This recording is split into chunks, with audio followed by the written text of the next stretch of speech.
these examples. And that's why I ask how well you know him and what actually informed your choice or your sense of decision to partner him. When it comes to individual differences, I also see similarities. What do you think are his weaknesses?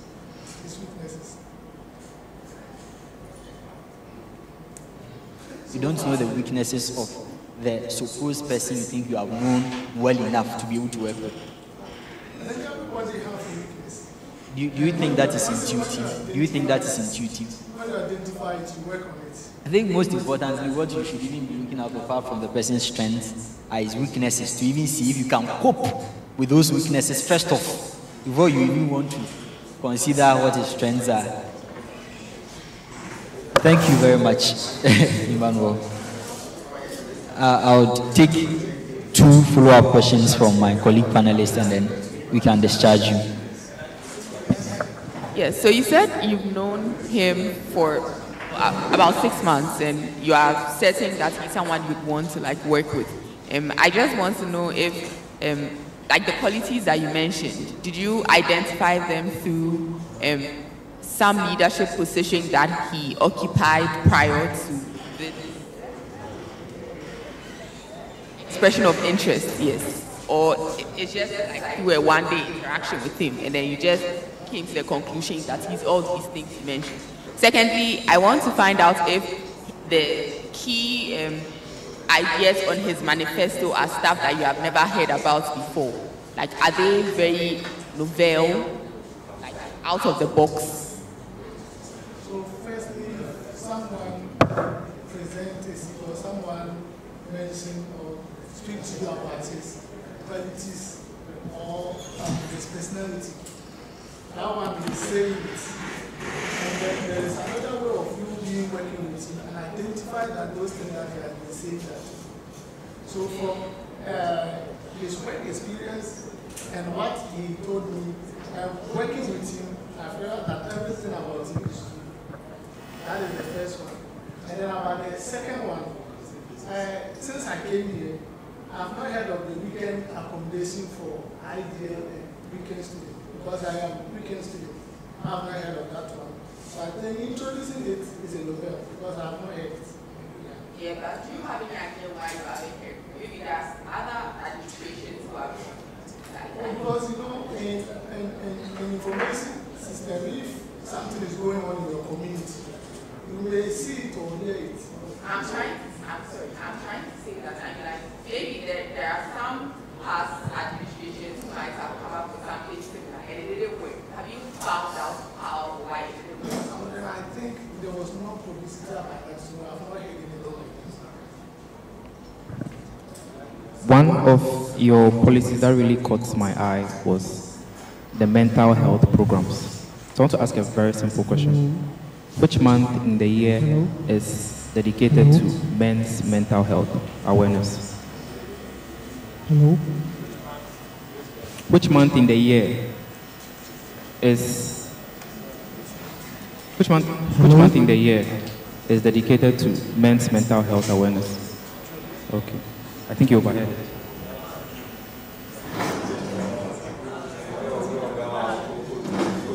Alex, so finally, as you are going to be president, you are going to superintend over every other thing. I meant all things being equal, if graduate students accept you, you are going to become Grasag president. Do you think the role of the gender commissioner is very relevant? Yes. Pardon? Yes. Why? Gender commissioner, people normally have perception that it's only for the ladies. There is no more women's commission. Yeah, that's what I'm saying. That even as we have changed, people still have that perception. What is it? That gender commissioner is only about ladies. What is it about? But having the office to play a key role as... What is it about then? It's not about only ladies. You've established that. What is it about then? You do. It's about both gender. It's about both gender. And I think it serves as a way to create that kind of mother figure in our community. Thank you, Alex. If a student is in need and you are directing them to a place to seek for financial help, what would you direct them to? Financial. Where? For financial Help. What would you direct them to? I'll first go direct them to Director of Student Affairs, there's financial section. Financial section for Director of There's Students. Office of Finance under the Office of Finance under. Director of Student Affairs. There's an Office of Finance there? Yes, they have office. You are sure there is an Office of Finance there? Yes. And it is called the Office of Finance, DOS. Under the Director of Student Affairs, we have a finance section. I mean, at every level of university management, there's a finance person there, department, there, school level, faculty, college. Everywhere, there's a finance person there, so it doesn't conclusively answer the question. I will direct them to the Director of Student Affairs. To the director himself to go and collect money. The office, not the director itself. Pardon? To the office, not the director itself. Is the vice chancellor appointed or elected? Is the vice chancellor appointed or elected? Elected. The vice chancellor is elected. Is the provisy elected or appointed? So through election. It's also through election. Is the director of student affairs appointed or elected? What's the difference between the two? The election and the appointment. You are saying so. I have not said they are elected. Yes, so for the office of the Vice Chancellor, I know it go through the electoral process. I know the Director of Student Affairs are appointed by the Vice Chancellor, the Vice Chancellor. The director of student affairs appointed by the provisy, The Vice Chancellor. by the vice chancellor. You know that. Nobody in this university is appointed by the vice chancellor. Every single person in this university is appointed by the university council. Council is appointing authority. Nobody is also, apart from, nobody is also elected in this university. Everybody is appointed by the statutes of the university. You beg to differ. Yes. Why? Most of the time for them, You've seen elections of province before. yes. It's just a means of selecting who to appoint. VCs attend interviews to be appointed. Provinces are subject to elections. And indeed, it is not automatic that whoever even wins the elections is appointed provinces. The first two candidates, the winner and the first runner-up, are all presented to council for onward appointment. So it's just a mechanism of, or a way of sieving through who we should appoint. Maybe one person decides that I'll subject it to an election. So after the election, bring me the first two people, I'll select from, we appoint from them. Okay, we will not do elections. We will do random sampling. Then we'll pick and appoint from them. Okay, I'll not do random sampling. I'd rather do an, those are all just mechanisms of selecting who to appoint. But really, here in this university, everybody who occupies any position is appointed by council. Just in case you become Grasag president, you know that. Thank you very much, Gabriel. You are discharged.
That's fine.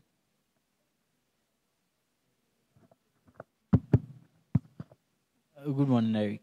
Good morning, Marvin. You are very welcome. Please take your seats.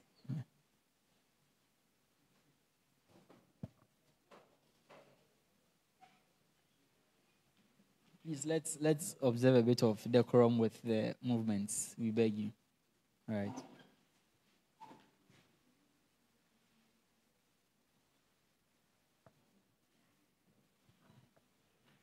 Please, you are very welcome once again. Are you comfortable in your chair?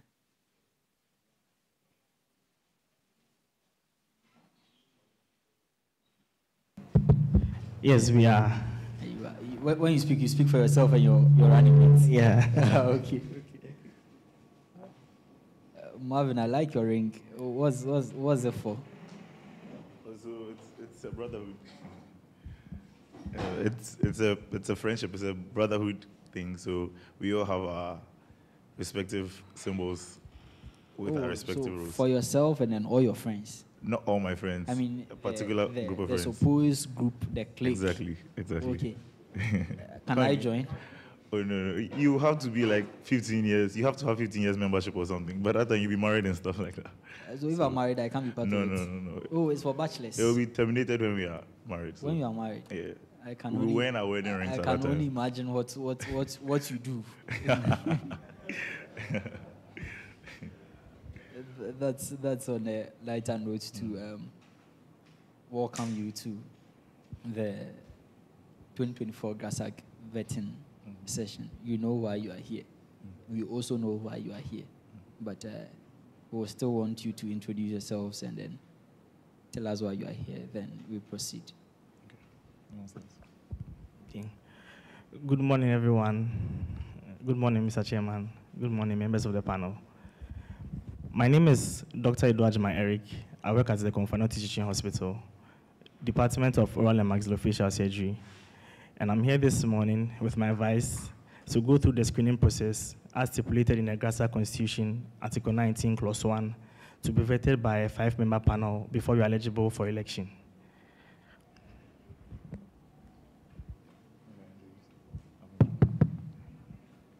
So if the panel is shot by one, you go back to where you came from. That is what the Constitution demands. So if the panel is shot by one, you would get up and go because it is not a well-constituted panel.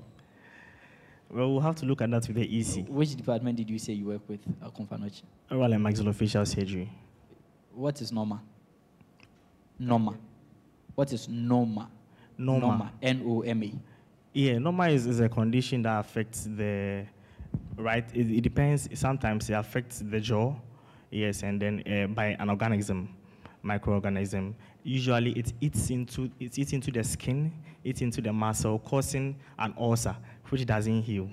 When you are classifying diseases, where do you classify NOMA? It's a bacteria. It's caused by a bacteria. Okay, and then on a higher WHO level, there are classifications of diseases, not very official classification. Some of them are official, like one not very official, like what we call the big three: malaria, TB, HIV. The big three. Have you heard of neglected tropical disease?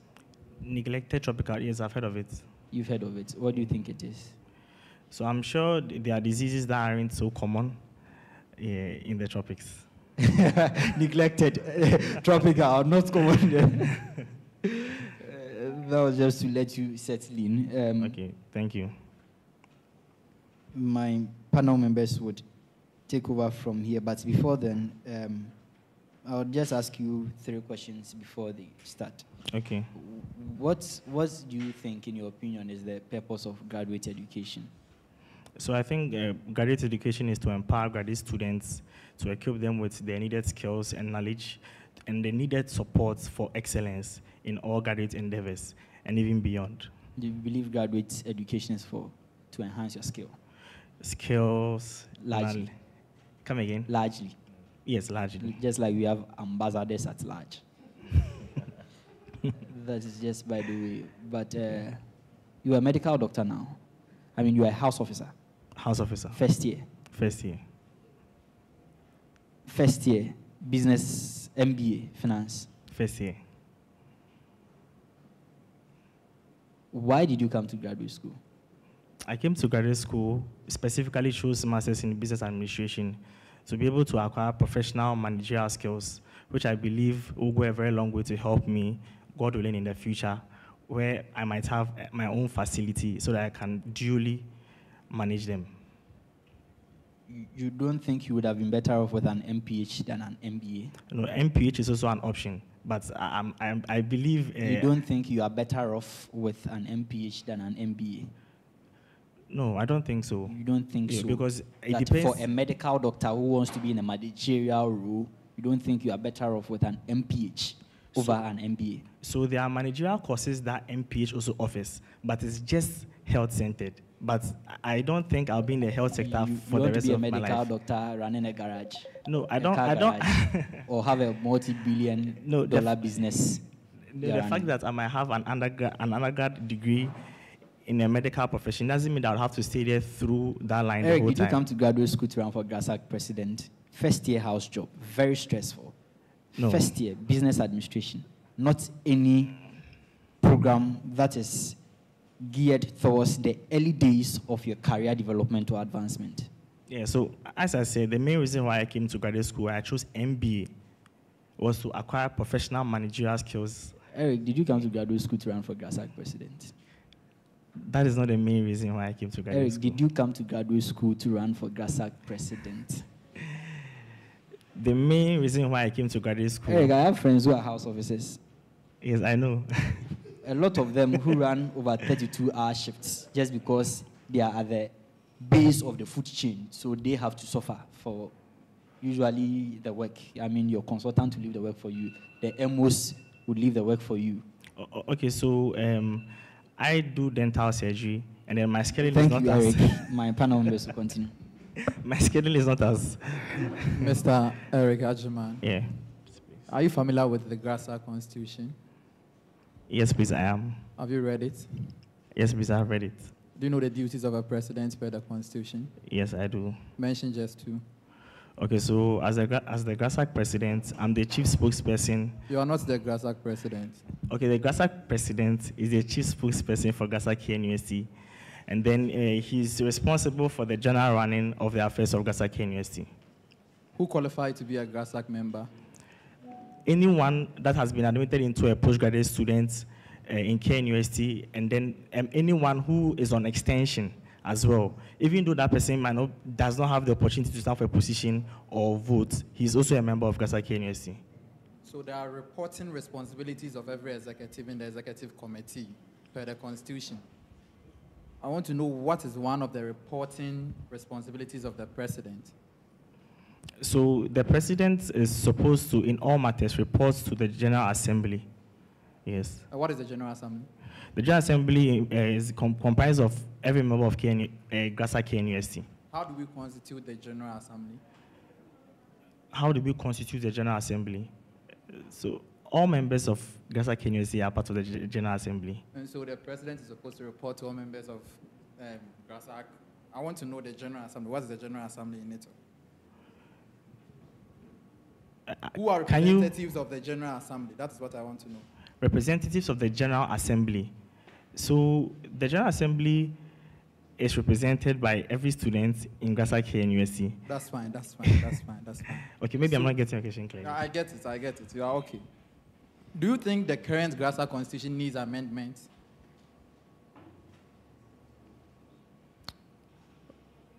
Well, I think, what do you say? I think there are some things that have to be updated. What are some of the things that you think we should amend? Okay, so for instance, it has the Bawunia Welfare Fund in it. Yes, and then... It has what? The Bawunia Welfare Fund. Okay. Yes, and then it's something that is not there currently, so I think it has to be changed. That is not an amendment. It is already in the Constitution, per your explanation. Yes. So I just wanted to know, I didn't ask you which part of the Constitution is not working. which part of the Constitution needs amendment? What are the things that you think is subject to change? What should be added to the Constitution? That is what I am asking. Oh, okay.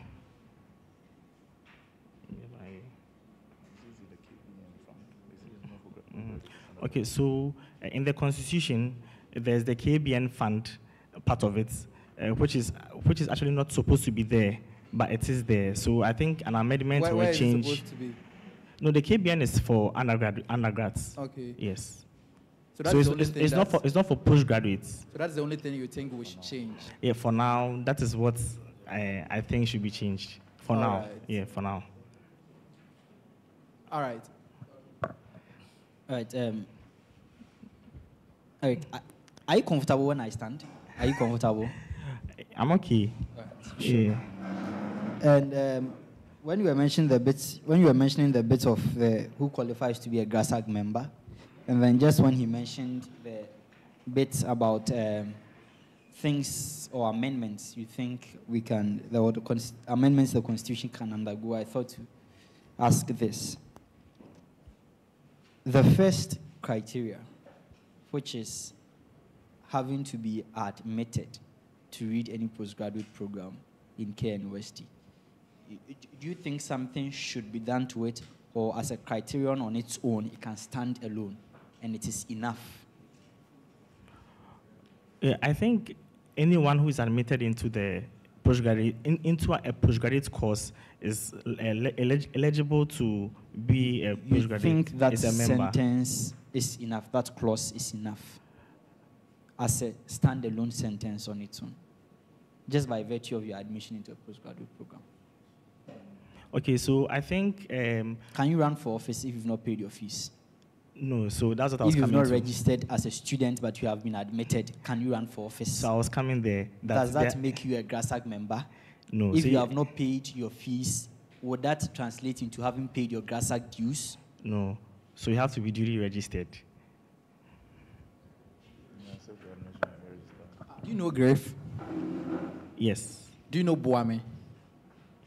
Boame. Boaunia. Yes. So what is the relationship between that? No, so Grave is a Grasag research fund. And yes. Boaunia is about?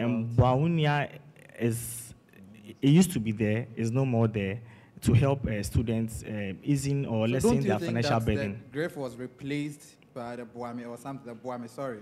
Boaunia, sorry. No. You don't think so? No, the Grave is more about... So do you think we should still have the Boaunia?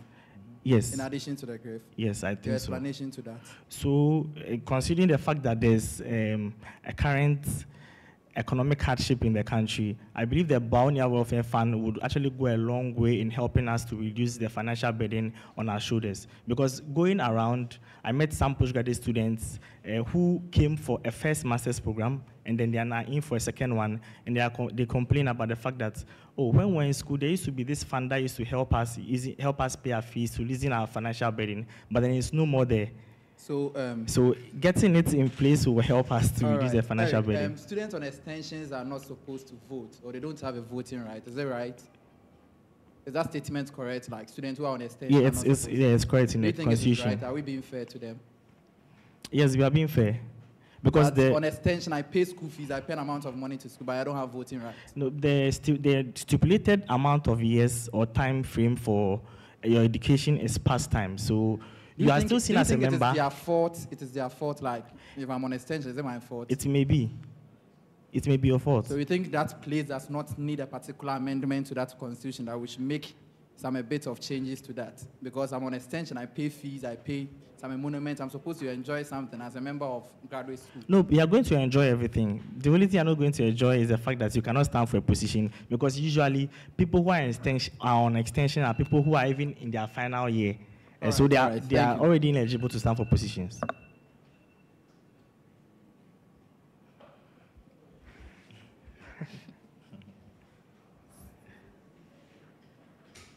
So, Mr. Eric Kofi Edu. Dr. Eric Kofi Edu. Sorry, Mr. Eric Kofi Edu Ajman. Young man, what's your name? My name is Dr. Eric Kofi Edu Ajman. What is your name? Eric Kofi Edwardman. Can we call you by your name? Yes, you can. Thank you. Thank you. And aside the correction, I have your CV before me, and the name written on it is Eric Kofi Edu Ajiman. So if you wanted me to call you doctor, you'd have added the doctor to it. You can call me Eric as well. So Eric Kofi Edu Ajiman. So per your CV, you are hardworking and a passionate young man. I'm also a hardworking and a passionate young woman. You have human relations. I also am good with human relations. You are ready and willing to provide team support. I'm also ready and willing to provide team support. You are advanced in MS Word. I'm also advanced in MS Word.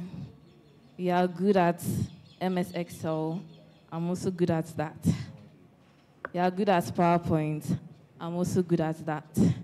You play piano. I also play keyboard. You have good lobbying skills. I also have good lobbying skills. You are excellent in human relations. And I said earlier, I'm also excellent. You're a good team player. I'm also a good team player. You are a verbal and written communicator. I'm also a verbal and written communicator. You have leadership skills. I also have leadership skills. You watch football. I also watch football. You listen to music. I also listen to music. So you get the point I'm coming from. I'm not really seeing anything that's telling you as Eric Kofi Edwardman. So right now, the CV I have before me is my CV, and it's everybody's CV here, because I know we all watch football, we all play music, we all have good communication skills, we all have good human relations. So what is peculiar about you? Because right now we are all on the same floor. And how can we count on you as our Grasag hopeful, our Grasag president hopeful? Yes. Because right now, we are not seeing anything peculiar. And there's nothing that distinguishes you between you, the lady before me, dressed beautifully. So that's my question. How can we count on you? Okay, so what makes me peculiar, I believe, is the experience that I've gathered through the past year. As I'm sitting here right now, I'm the immediate past NUX president for KNUST. For some of us who may not know, NUX means National Union of Ghana Students. And through my experience, I've gathered a lot of experience. So I've gathered a lot of skills, yes, lobbying skills. And then I have, because of the good relations that I also have, I'm able to lobby well with the Directors of Student Affairs towards matters of the union. So if you look at it, considering the current Grasag president, right? You know, he has gathered some skills over the year. But then he's going on retirement. He's not coming back into office. This is me. I'm here. I have the experience that I've gotten from NUX president. But this time around, I'm not going on retirement. I want to use that experience that I've gained throughout the year to help our good association, Grasag KNUST. So that is what makes me peculiar, my experience. Mr. Eric, a follow-up question. All right. Can you boast of any achievements as a NUX president? Yes, I can. NUX president? Yes, I can. What did you do differently from the previous administration? Yeah, so for the first time in KNUST, the history of NUX KNUST, I delegated representatives to be parts of the safe arrivals. That is getting reps. That is the achievement. No, I'm coming. I just want one. I want one you can boast of. When any day you stand in front of students, you tell them, this is my track record, I've done this and that. That is what I want to hear, just one. Okay, so payments of fees first, due to students who were not able to, due to financial burden, and then people were actually almost at the point of having to drop out because of non-payment of... I was just at CPR 2020-2021 academic year. We paid fees. Sabrina, the then NUX president, paid fees. That is not the first thing. I mean, it's not happening for the first time, really. Okay. We asked what new thing can you really, what has not happened before that you can boast of as NUX president? Yes. So construction of a sitting area at the clinical students hostel, right in front of Gold. where students are able to come, have discussions, also get snacks. Come again? Yes, Gold Hostel. Yes, by Precious Snacks, precisely. Students can come there. In front of Good Hostel, beside Precious Snacks. Maybe it's because you don't know the location. I'm trying to give you specific location so you can find it. Yes, and then that's a place where students can sit, have group discussions. They can sit there, have some snack, wait till their next lecture time is due, and then they go to. So that is what is peculiar about me. You did that as news president? Yes, I did that as news president. Well, we can't ascertain that, but then that's fine. That's fine. Okay, sure, that's fine. All right, Eric. So, as part of your manifesto under the welfare and accommodation, you stated here that you're going to start lobbying university management to allow the development of a hostel for graduate students. So my first question is, who is going to do the development of the hostel? Please come again with the question. In your manifesto, yes, you stated that you're going to start lobbying university management to allow the development of a hostel for graduate students. Yes. And I'm asking, who is going to do the development of the hostel? Who is going to do the development of the hostel? Yes. Maybe I'm not getting you quite clearly, but I, as a Grasag, if given a nod as Grasag president, I'm going to be the chief spokesperson for Grasag KNUST, and then I'm going to be the, in addition to being the spokesperson, I'm also going to be the chief spokesman of the press, supervised by the Director of Student Affairs, Professor Jare. So I am going to meet up with him, talk about the fact that there are a lot of graduate students who do not have accommodation, hence have to go off campus and then pay enormous amounts of money. And then through that, and then also through the Director of Works, we are going to get some funds from the Grasag dues, also from corporate, also from private facilities who have the corporate responsibility of helping the society gain funds for the project. Eric, post-COVID, yes, pedagogies are moving towards virtual. It's moving towards the virtual space. Do you think we should really be putting up buildings rather than developing our e-learning center to accommodate or make provisions for more of an e-learning? I want you to take this into context. The people you are dealing with, postgraduate students, most of whom are workers. Do you live on campus? I do not live on campus. I'm going to do a random sampling here. You are a postgraduate student. Do you live on campus? Do you work from Monday to Friday or on some days? Pardon? Where's your job site? Edum. But you don't live on campus. Quite closer to your workplace. I don't know. Please, are you a graduate student? Are you a graduate student? Please, where do you stay? Bantama. You're a medical doctor as well, I should believe. You work at Confanoche. You would rather choose to live closer to Bantama than on campus. That's what I should believe. Given the nod or the opportunity, in all sincerity, would you opt for what degree are you? House officer. What degree are you pursuing? MBA. An MBA. Yeah. Given the nod, in all sincerity, would you want to have online classes or a virtual space for your MBA, or you'd want to be coming from Bantama and juggling between house job to Care University? I want a mix. Pardon? I want a mix. You want a mix? Yeah. In all sincerity. Please, are you also a graduate student? You are a graduate student. Would you want to do a mix, or you'd want to be staying in school, or you'd want to do a virtual space? In all sincerity. Coming for class. Please, are you a graduate student? You're a graduate student. Are you sure?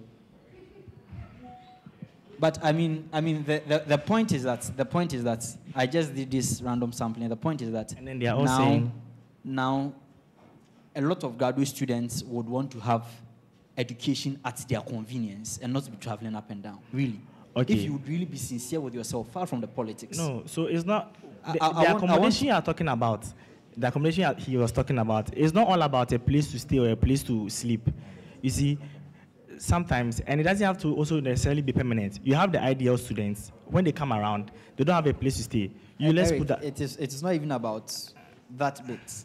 the point I'm trying to make here is that people now really are less concerned, if you are going to be sincere with yourself, less concerned about giving the chance if they should be provided with places or accommodation issues should be facilitated for them on university campuses, or to have at their convenience graduate education on a virtual space. I know people have their own deficiencies with technology and some of these graduates, but all things being equal, if they are aided, trust me, how many people would want to pick a car or walk from wherever they stay or their workplace to lectures every day?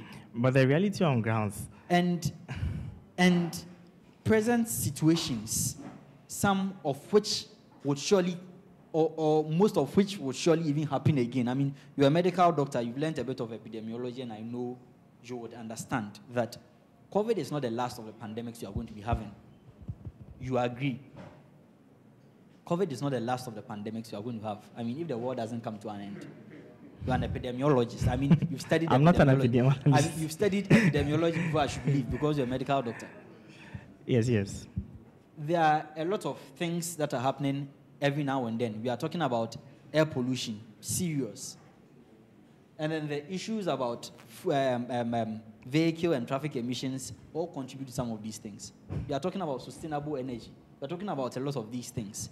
All things being equal, even in your position as a medical doctor, for the health and safety of your patients, would you recommend that they stay on a university campus, or you would be recommending a more virtual space for, what do you call it, education? One, which would totally cancel off all the necessary, a lot of the risks that can predispose them to quite some conditions, or one where they can, you can debate it, but what I'm trying to say is that it is part of the reason the university set up the e-learning center, because whoever the persons are seated on the last floor of the administration building have seen farther than we are seeing today, whether we like it or yes, because they have gone ahead of us. And that is why they have put in place some of these mechanisms, institutions, and structures to be able to provide for ourselves e-learning. We can sit here today. It is very common in the Western world, the people we are hoping to emulate, where people sit in their houses and acquire degrees. That's where we are hoping to get to, whether you'd want to agree with me or not. Whichever levels they have attained, be it their life expectancies, whether their educational levels, whatever it is. And I want to relate it a lot to health because you're a medical doctor. It's because we want to get to wherever they have gotten to. And so, do you think we should rather be channeling energies rather into having a robust e-learning system, or we should be thinking or talking about accommodation issues? Okay, so really, I think the matter on the ground right now is the fact that even with some ideal students, they have classes online. Sometimes they come in person. Even with exams, most of them have to come to campus and come around the exams. If you come around and you listen to most of their pleas, they don't even have places to sit to even prepare for the exam. So the accommodation is not necessarily going to be a permanent one where they have to come and sleep. But at least the comfort of having a place to sit and to read towards your exams, that is it. Not necessarily a permanent accommodation for sleeping throughout the semester. Thank you. All right. But still on the accommodation bit. So I asked that you said you are going to start lobbying university management to allow the development of a hostel for graduate students. And I was asking who is going to build it. Are you going to ask the university management to construct another building? Are you going to solicit for private investors to come and build? Who is going to do that? Yeah, so I was saying that, one, we have money in the Grasag purse, but it may not be enough to do it all. We're also going to liaise with the Directorate of Student Affairs and then also lean on the fact that there are private facilities who have a corporate responsibility of helping up the society. And then I might not be able to do it all, but at least we can start it. Okay, but why do you think that is relevant? Because as we speak now, when you go to Shaba and Grasag, there are empty rooms there. So why do you think it's relevant to construct more rooms when the ones we have are not even occupied or choked? Empty rooms in Shaba? Oh, yes. You climb up to the female side. You have vacant rooms. Some are sleeping one in a room and all. Okay, so then I think we can start from there. First of all, you know that there are always empty rooms in the university-owned hostels. Oh yes, last year, same. I'm aware of some empty rooms in Stephen Parish, yes. Are you aware there are always, intentionally, there are always empty rooms in every university-owned hostel? Well, I've seen empty rooms. I didn't know it was intentional. I'm aware there are empty rooms, yes. Yeah, so back to my question. So why do you think it's relevant to construct more infrastructure when we are not making good use of what we have already? If you look at the numbers, the number of empty rooms doesn't correlate with the number of students who need the accommodation. That is why we need if they need more. the accommodation, why are they not making good use of what we have already? Why should we build new ones for them to come? And you know, when we build new ones, the cost involved in acquiring a room would be much higher because it's new, everything is fresh. It will be much higher than the old one. So why are you not making good use of the empty ones we have already, but you want to build something new? Okay, so I believe we can start from at least getting people to fill those rooms, and then the excess can go into the newly developed ones. Please come again. I said, I believe we can start from getting people to fill those rooms, those empty spaces, and then going forward, we can get the new developments for the excess number to fill in. But, Doctor, do you know the reason why we have empty rooms in the various university-owned hostels? Do you know why we have empty rooms? No, I do not. Wow. That's fine, that's fine. So, my question is, how you get people to fill the empty rooms if they don't want it? To the best of my knowledge, the people want their rooms. The reason why I'm asking this question is, I am at Grasag Hostel and I know what is going on. Grasag Hostel has no plant. It has what? Grasag Hostel has no plant, has no steady room. So when the lights goes off, we sleep in heat. We have to learn with our torchlight. I don't know if you found out that, but how you get people to fill those rooms, if that's not the room, the kind of rooms they want. It's not a matter of convenience. It's not a matter of convenience. People don't have place to stay, and you are saying that your lights are off. I'm saying I have to learn. Yes. And if my light goes off in the night, I have to learn with a torch. Sometimes your torch will go off, and you have to be in the dark, in the heat.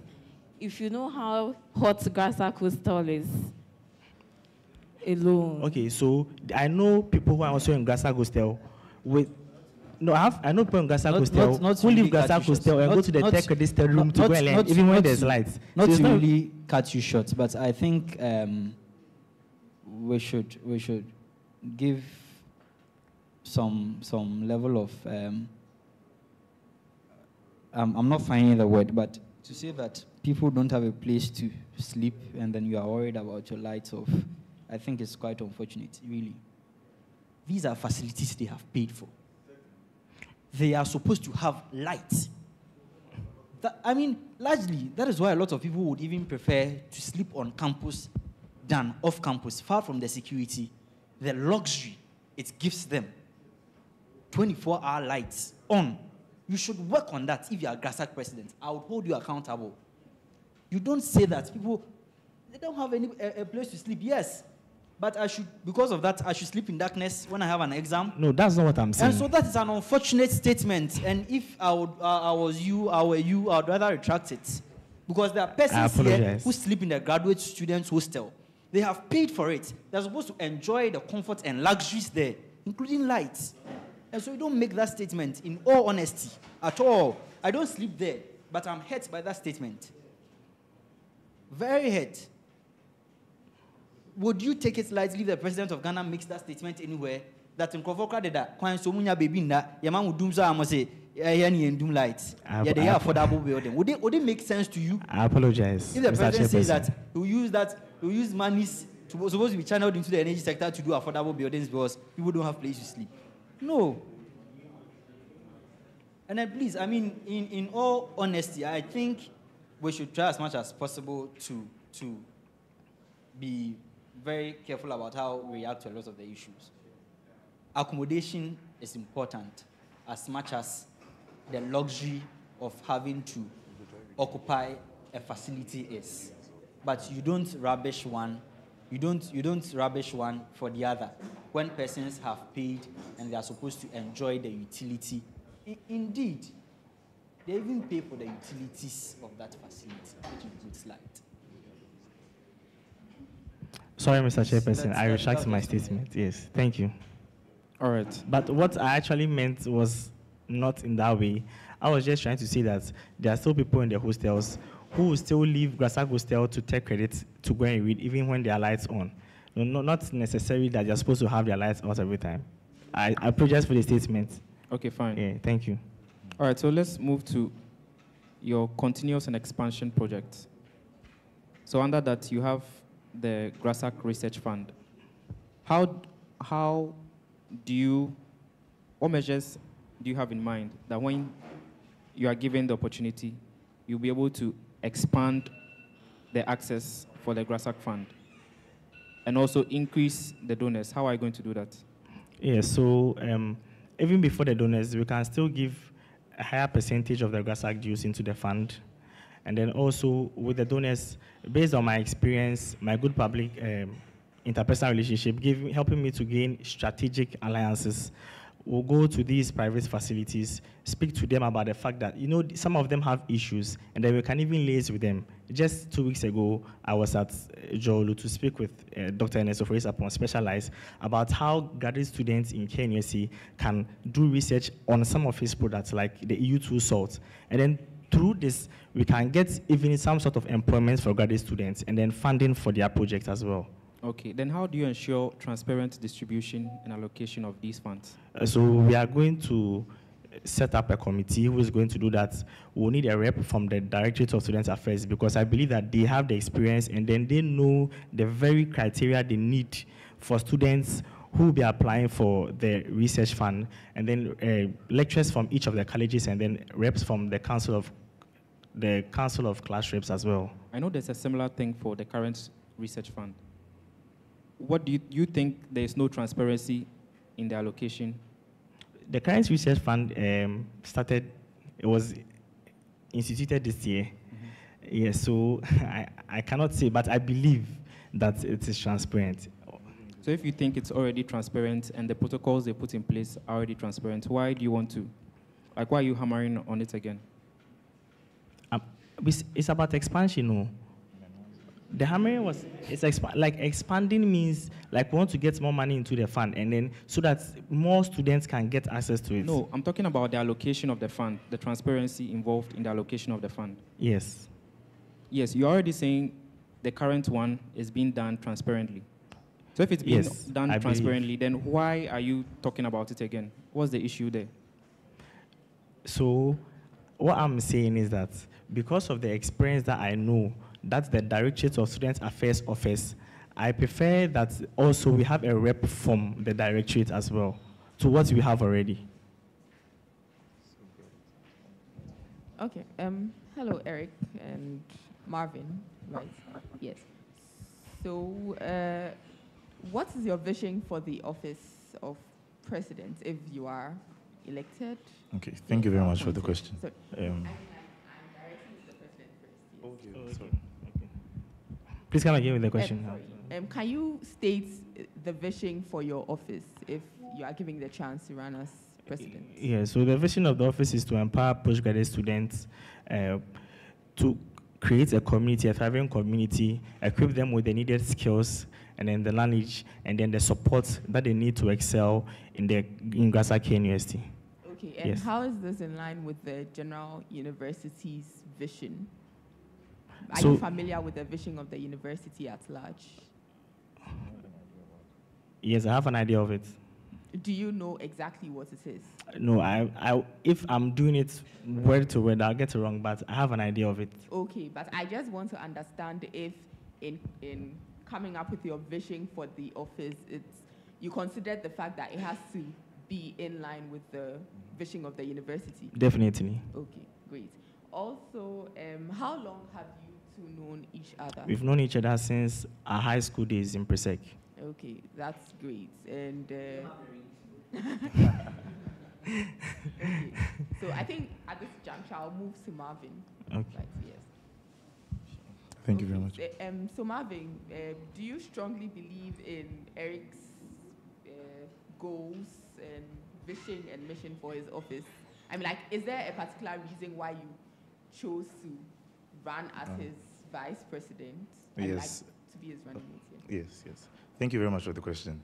When Eric told me about his dream or his vision for Grasag KNUST, it was very relatable to my experience I've had. So I believe if solutions or solving solutions is making life better for people, and if you have something that can make someone's life better, that's what distinguishes you from everybody else. Life shouldn't be complicated. Life shouldn't be a long crisscross path. It should just be simple and straightforward. And if we can provide stuff like that, or we can bring interventions that can make it easy for life to be lived. No. So this is my conviction to his mission. Yes, life should be able to be. You should be able to make your life simple. It shouldn't be complicated. It's straightforward. You breathe in, breathe out, and die. It's as simple as that. So if you are adding a lot of things to it, then it's making it complicated. So then that's the conviction I got when I got to know Eric's, and I took it upon myself that we are going to share this dream and push it. So you believe that, I mean, all his key policies are straightforward. Breathe in, breathe out, die. If you relate it like that, well, it depends on the person that is breathing in or the person that is reading it. But yeah. Okay, that's fine. So can you mention like one key policy that struck you, that gave you a conviction, like a really strong conviction to be a part of his team, like just one key policy? And how different is it from anything you've heard anywhere else in the world? Okay, so as a person, I really believe in health. I really believe that in life started from biology before all these additional artificial things happen. And all those also stem from biology. So when his policy on health, that at least you do a health screening once per semester, it struck me because it's been long since I actually went to the hospital and those around me actually went to the hospital. We just assume that is by choice. That you haven't been to the hospital. Well, I have. It's actually by choice. Yes, and sometimes it's also by situation. You have a lot going on in life that you forget to breathe in and breathe out. So then a lot of complications come in. You forget to breathe in like how you're supposed to breathe in and breathe out. Sometimes you breathe in half and yeah. But then it's a very important thing because if it's also free and it's also close to you, that helps you always check your health. Because Ghanaians, we don't check what we eat. We just go up and down, hoping God keeps us, and we are just going. So that's one thing that really struck me, his health screenings.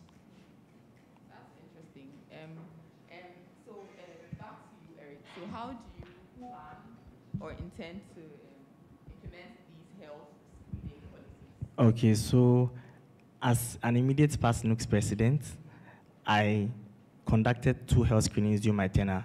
The process is simple. You want to do a health screening specifically because you are interested in the health of your people. Health first. That's what I believe. As a medical doctor, I believe the health of the people should come first. So you go to the Director of Student Affairs, you tell him about the health screening you want to organize. You now go to the medical director of the KNUST hospital, he gives an approval. You tell him about the things you want to check for, usually blood glucose, blood pressure, hepatitis, syphilis, HIV. And then funds are released based on the request that you bring. You get a venue, time, and then you accomplish the health screening. Yes, it's that simple. And my last question is about the National Student Loan Trust Fund. Yes. Yes. Advocate for access. Can you give me like a roadmap, run me through the process, how you intend to achieve it? Okay, so I believe we all know that currently postgraduate students are not having access to the Student Loan Trust Fund. Yes, and then if given the nod as Grasag president, I'll be going for meetings, Senate level and on the national level. And then when we go for those meetings, my agenda is going to be one, that is pushing for the Student Loan Trust Fund. So it's a form of advocacy, as you said, yes, at the national Grasag meetings, to push for advocacy for postgraduate students. Because I believe that we are the working class. There's even a higher probability of we paying back the loans than the undergraduates who are enjoying them. Okay. Thank you. Yes, so that's the... All right, Eric.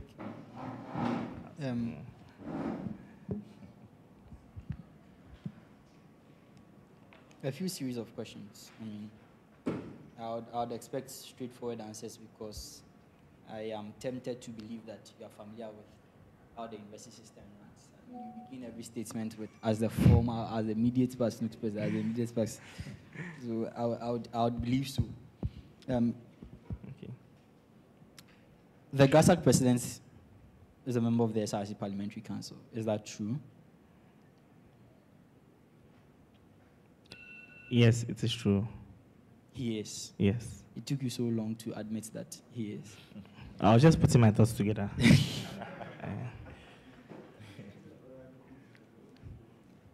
The Grasag president sits on the University Governing Council. Is it true? True. The SRC president sits on the University Governing Council. Is it true? True. The SRC president doesn't sit at the SRC Parliamentary Council. Is that true? True. Do you think the Grasag president should continue sitting at the SRC Parliamentary Council?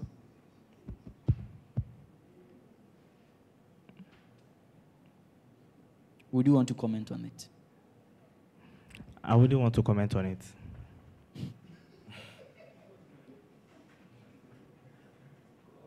I want to know what you think. Grasag doesn't pay dues to SRC.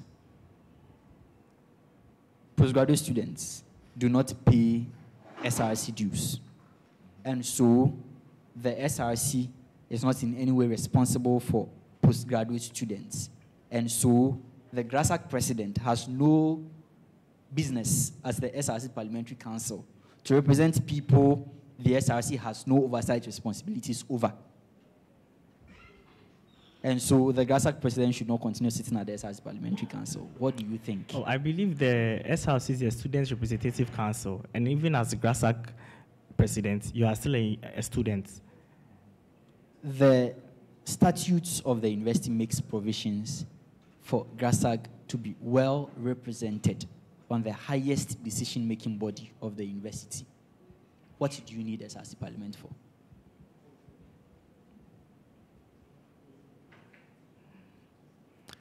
Indeed, the Speaker of the Parliament doesn't even sit on council. So what do you need SRC Parliament for?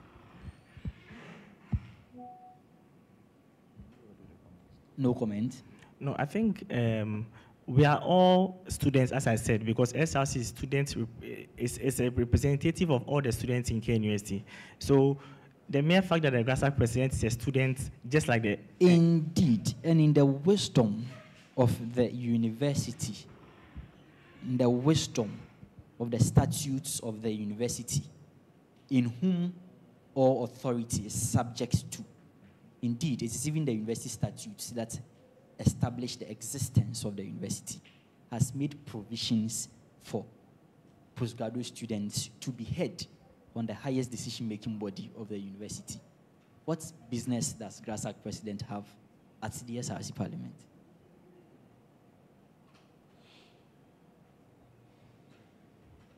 I'll proceed. Thank you.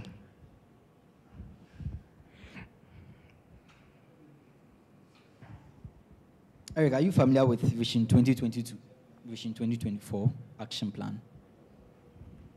Immediate past Knust president. Maybe I should just add that. I'm not very familiar. Are you familiar with it or not? I'm not familiar. How so? This document was launched in 2021.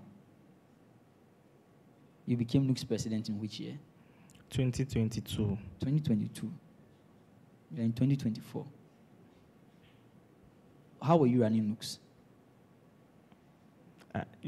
You want to know how the campaign? I mean, how were you went? running Knust? Because this document is supposed to guide the running of the university in every sector, in line with the vision of the Vice Chancellor of the university. And so there are target points for each and every sector of the university to fulfill. So I would believe that whatever your vision was as Knust president, or then as, Knust president, would in a way find its roots intertwined with Vision 2020 to 2024. I ask this because I have said this earlier, that no department of this university or sector of this university can be run in isolation. And every single thing everyone does in this university is towards the greater good of the entire university, and by extension, the realization of the vision of the Vice-Chancellor, which is in line with the greater vision of the university. And so I would expect that if you were Knust president even at the time, you'd be familiar with this document, and to some extent, it may have informed some of the decisions and the choices and programs you ran as Knust president. I mean, the fact that you are not familiar with it will not stop me from asking questions. I would mention what the key points are, tell you which parts Grasag is responsible for, and you tell me how you are going to help realize those goals. Can you please come again? I didn't get that part. I said the fact that you are not familiar with it will not stop me from asking questions from it. I'll move on to tell you some of the specific objectives that Grasag is responsible for, together with other sectors. And then you tell me how you are hoping to adjust.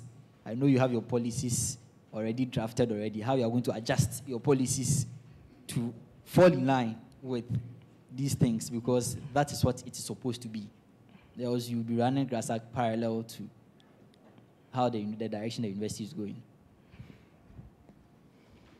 So under thematic area 2.2.3, promote academia, industry, research collaboration. Task owners, apart from the registrar, we have the provisy, deans, HODs, OGR, SRC. Grasag also has the role to play. How do you intend to help the Vice-Chancellor achieve this as Grasag president? So promotion of research and academics. Promotion of academia, industry, research, collaboration. Yes. So it is not just about promotion of research or promotion of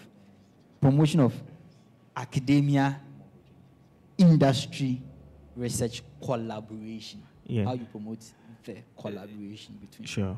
So currently, there's the research clinic that usually goes on, and then it's usually just on the Kumasi campus.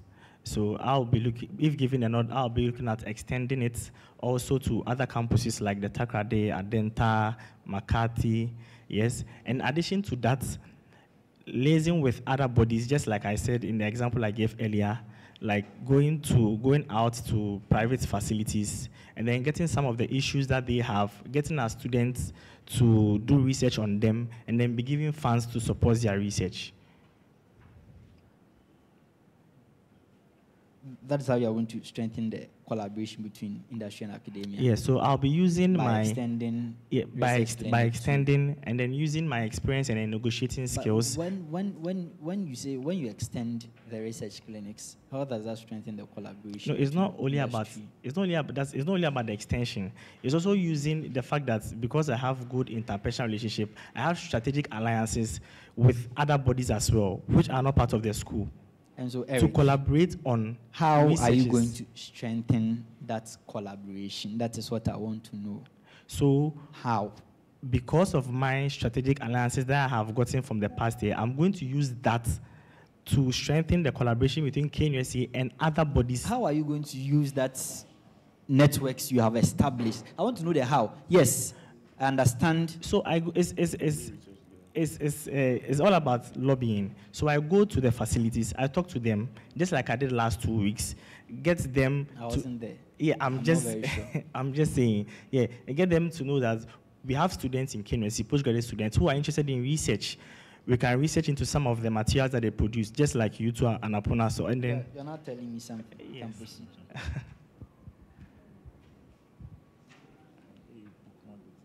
Sure. Point 2.4, under thematic area 2. Research capacity building. Yes, research capacity building, I'll be looking at the continuity and expansion, because currently we have research clinics that have been going on, But what I would want to add to it is the fact that usually you have most postgraduate students complaining about the fact that their supervisors are not minding them, and then because of that, they are even going to have extension. This may be due to a number or two of factors. It could be from the student's perspective. It could also be from the lecturer. I'm not so sure.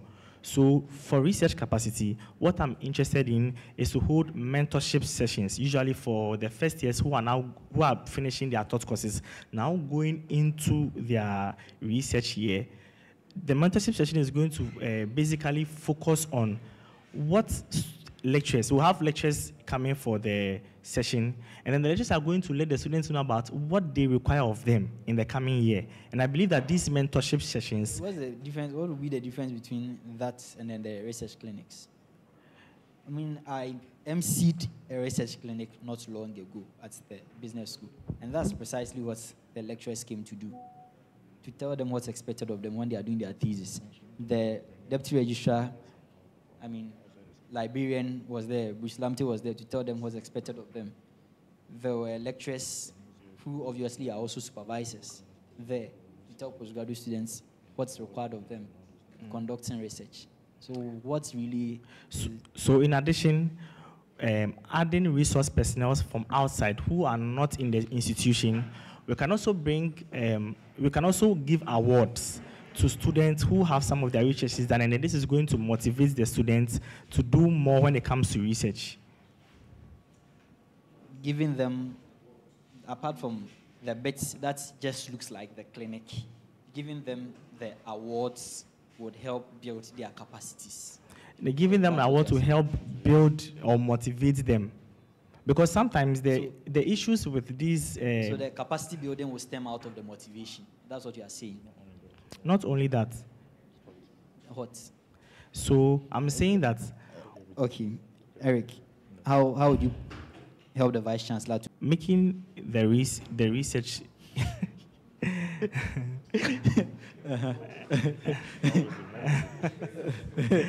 No. Tell me what research visibility is. Can you come and give me the question? What is research visibility, first of all?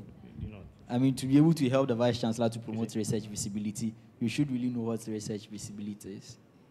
Yes. So what is it? So increasing the awareness about research. And the need to. How are you going to help the Vice Chancellor to do that? Yeah, so that's what I'm saying. We are going to liaise with the Council of Class Reps. Yes, and then since they are directly in contact with the students, if we liaise with them and then get our staff through them, the students will know more about it. And then also doing a more of door-to-door publicity sort of. When we go around telling them that this is going on at this particular time, at this particular place, they'll be in the know. You go around telling them about people's research, or what? So research visibility really is about making people see what is going on in research, share your research findings, do poster presentations, do oral, that's research. I mean, those are all ways in which ways you promote research visibility, to let the world see what is happening, attending conferences to present your work. That students are from KNUST are doing this here. I mean, that is research visibility. Now I've explained it to you. How are you going to help the Vice Chancellor to promote research visibility as part of Vision 2020 to Vision 2024? Yes. Taking cognizance of the fact that students naturally are not interested in research materials or things. I mean, you'll not even go to download anything from PubMed to read, but for the fact that he has to do so for his thesis, really. Apart from the few who are genuinely interested in research. So how are you going to help the Vice Chancellor promote So I believe that we have the reluctance from the students because of issues with funding and then motivation. So creating or organizing more of these conferences, and then at the conferences, rewarding students who have partaken is going to cause more students to be interested in these activities. Dr. Eric. Thank you. Immediate past, Knust president. I'll just ask a few forward questions, and then, is the Vice Chancellor elected or appointed? She's appointed. Is the Pro VC elected or appointed? He's elected. Is the Director of Student Affairs appointed or elected? Are heads of departments appointed or elected? Heads of departments, they are appointed. Are the deans of our faculties elected or appointed? They are elected. I thought you said you were very familiar with the system. Either ways, everybody is appointed by the university, by council, some by their college boards. Because those, ultimately, council is the appointing authority. Elections, the appointment of a Pro VC is subject to an election to present 2 people to council for onward appointment. And so it's just a way of selecting people for appointment. For vice chancellorship, maybe you set up a search committee to submit recommendations to council for onward appointment. And so really, all of them are appointed. It's just the mechanism or the modus operandi of the appointment that differs. One is subject to an election, one through interviews. In fact, you can even decide to go and do a random sampling and pick 5 people and say that taking your name to council, you are going to. It is not done in our statutes, but really they are all mechanisms or modus operandi to be able to help you in appointing someone. So just in case Gado students accept and elect you as Grasag president, you know that they are all appointed, and the appointing authority is council. All right. Thank you, Mr. Chairperson. It was a nice time with you, and all the very best. Thank you, Mr. Chairperson. You are discharged. You are discharged. All right. Thank you.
advances, like on it the wouldn't on be. the batteries bit, do you think Grasag should provide some of those things, markers, batteries for microphones and those things? Okay, to me, I believe Grasag is the masterpiece. Like through Grasag, they can hear what they need, and then Should Grasag produce those materials? no, please, they are not to produce, but then they talk to the school for the school to make those provisions. Okay.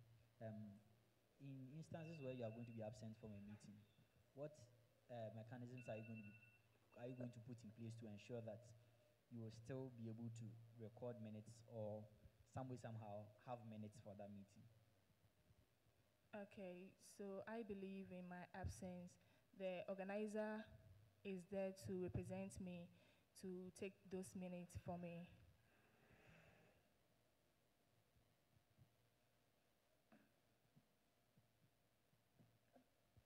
Hi. Okay, so in your manifesto, you stated that you are going to help promote inclusivity and diversity. Is that not already being done? And why the need for it? Okay, so being inclusivity, like we are including the members, that the students in every activity that we organize. Yeah, that is what I was talking about. I don't get you. I don't get you. I'm just quoting from your manifesto. In your manifesto, on the second paragraph, you stated that my mission, and I quote, my mission in this role is to advocate for the interests of graduate students, enhance their academic and professional development, promote inclusivity and diversity.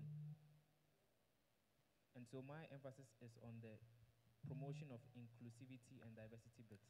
Okay. I want to know why, do you think Grasag is not doing that already? Okay, me for instance, I realize there are a lot of programs that happens on campus that I do not have idea. Before I hear it, they are done with the program. Yeah, and then I believe maybe because the communication is not going well for the people to hear, that is why it doesn't get to us. What's wrong with the communication? It's not reaching the people. Why? That's what I'm saying. Before I hear that there has been a program on campus, they are done with the program. Yeah, but I'm saying, what is the root cause? Communication is not getting to the people. The information is not getting to the people. The information is getting to us at the wrong time. So if I'm able to circulate information to the people on time, people can be inclusive in activities that happens on campus. I want to know which method, how. When I say how, I want to find out which approach do you think would work better? What problem have you seen in the communication area that is creating or causing the problem where you'd hear of an event only after the event has already taken place? Like, what is the problem you've seen? And how do you think you can solve that problem? Do you understand the question? Yeah. For instance, do you think maybe they go around sharing flyers and so they don't come to your room to give you flyer? That is the gap. I want to know, what gap do you think is the root cause of all this?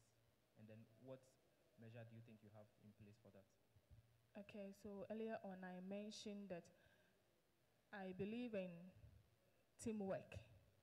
So if I believe in teamwork, the best way for information to reach the student body is through their course reps. So if the information gets to them early, the information can be communicated to the student body. That is what I believe in. Okay, my last question is, if you are given the chance, you'll be working in a male-dominated area. How are you going to cope with that? How are you going to ensure that you're able to discharge your duty excellently? Please, can you come again? The president and the the aspirants are all males for both candidates, and the other offices that are also being occupied by males. I think only the general secretaries is that the only portfolio we find female applicants or female aspirants. So it means you are going to be working with a team that is male dominated, how do you ensure that as a lady, you'll be able to work effectively without intimidation from the males? Okay, per the information that I have, I'm not the only female contestant, and then I'm like not saying you're the for only female. I'm saying it is male dominated. We have more males than females. yeah, we have the gender commissioner who is also a female. So 2 out of Yeah. the lot. Okay, so thank you. Per my experience, I'm working with men at my workplace where I work. It's a lot of men with, I think, just few ladies. And then based on that, the information that you bring on board, that will let them take you serious or like, so depending on the information that I bring on board, that will let them decide whether they will take me serious or they will not. Okay, so Messi Wanitiama, I have just a question for you. Okay. Yes, for your CV, you have adept knowledge in solver. So if you're voted into power, how is solver going to help improve your activity as a secretary? As in solving? Solver. Yeah, okay.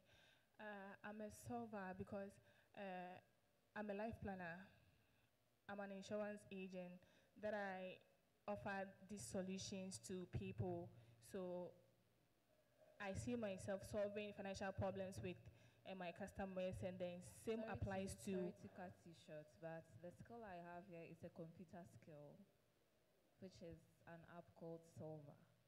So Okay. how is that Solver going to help you improve your activity as a secretary if you are voted into power?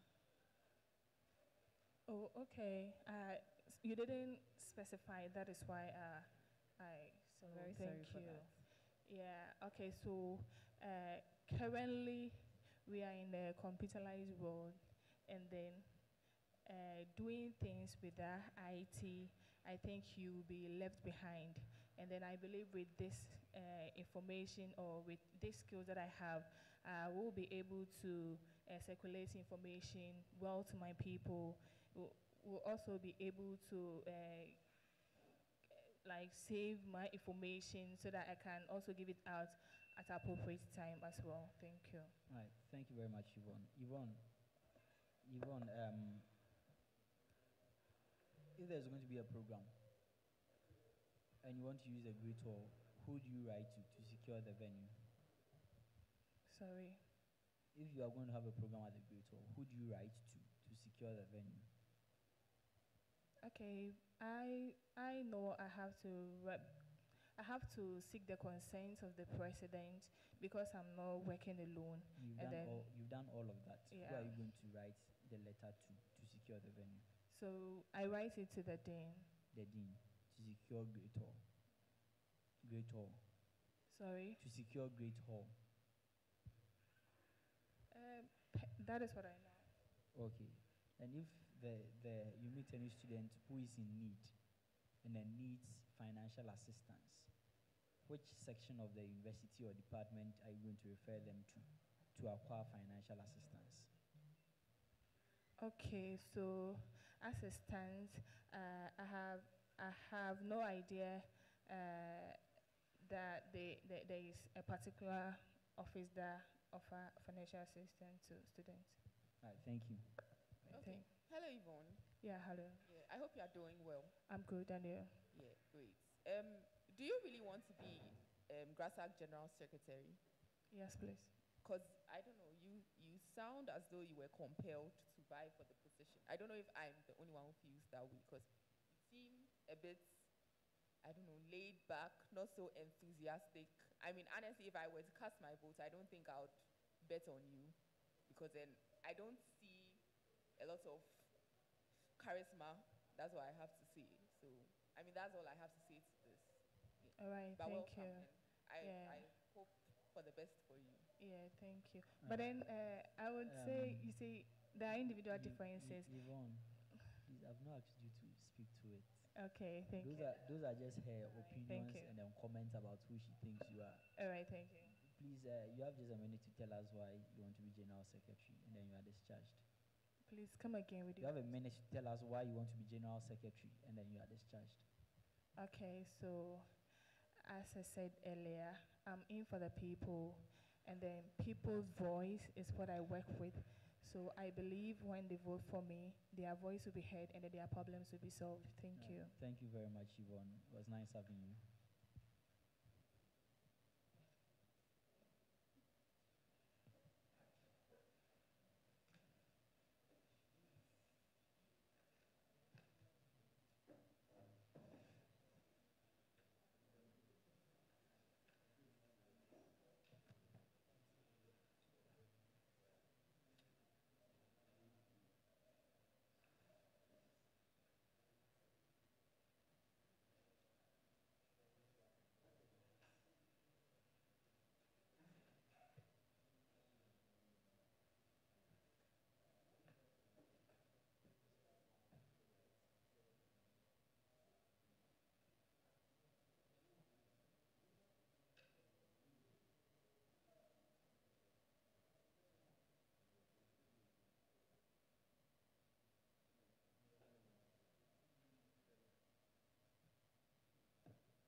Good afternoon.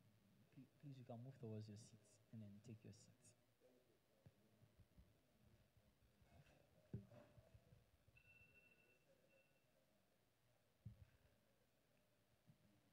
Please kindly introduce yourself and tell us why you are here. Please come again. You are very welcome. Thank you, sir. Are you comfortable? Yes, please, sir. There is water there for you in case you need water, just by the other seat. Okay, thank you. Kindly introduce yourself and tell us why you are here. Okay, I'm called Samson Boavin. We will indeed screen you. Okay. Thank you. Samson. Yes, sir. What is the duty of a general secretary, financial secretary, sorry? Okay, so first of all, the financial secretary is a signatory to, he's a signatory to the Grasag fund, the Grasag account. He's a signatory to that. Secondly, he, in consultation with the executive, prepares the budget, which is supposed to be approved by Senate. Thirdly, he also, the financial secretary also receive all incomes that has to do with monies or whatever that has to come to the association. It passes through the financial secretary. In less than a minute, draw out a budget for a program at Lamissine. Okay. So I want to know the things that are needed on a budget, the specific things. Okay, that's fine. So this is the program. The program is skills training on analytical skills, being able to analyze data. Data analysis skills. So this is what it's going to be. We are going to get 2 facilitators. One will be teaching on how to use SPSS, and another will be also be teaching on how to use PLS. So these facilitators, the amount going to be paid for each facilitator is 500 Ghana cedis each. And the venue will be hired, so we'll pay 1,500 for the venue, which will be in the university. And then, thirdly, we need to get some item for the students who will be present. Each item will cost, for food and water, will cost 15 cedis for the student. So this is the main... Are there the very important things that you are supposed to have on your budget if you are drawing out a budget? Yes. Are you not supposed to sign as a financial secretary? Yes, I have to sign. Who else is supposed to sign on a budget? Please come again. Who else is supposed to sign on a budget? The president will also have to sign. And then Senate will have to approve it. Are you a treasurer? Are you aspiring for treasurer or financial secretary? Treasurer, please. What is the difference between financial secretary and treasurer? The financial secretary actually is the one who documents whatever that has to do with so finances. In the case that we don't have a financial secretary for Grasag, you are going to work as a financial secretary and treasurer, right? Exactly, sir. That's fine, I'm okay. Thank you.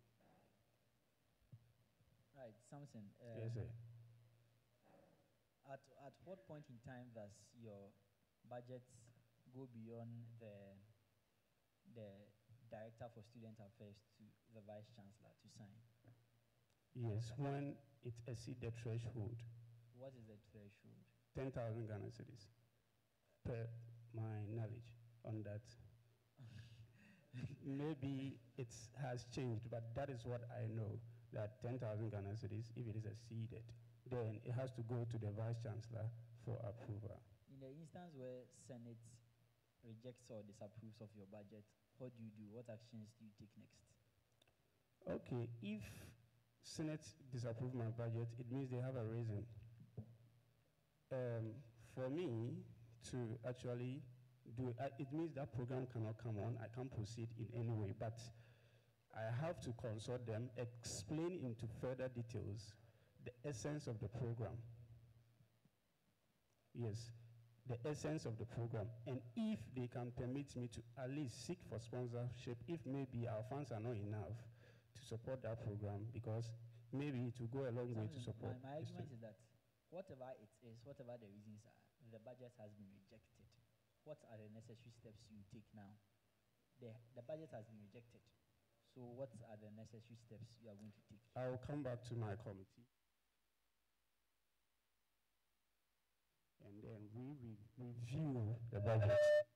So when we review, then we go back to Parliament, to the Senate, for them to, consider approving it, which I'm sure that is going to be considered.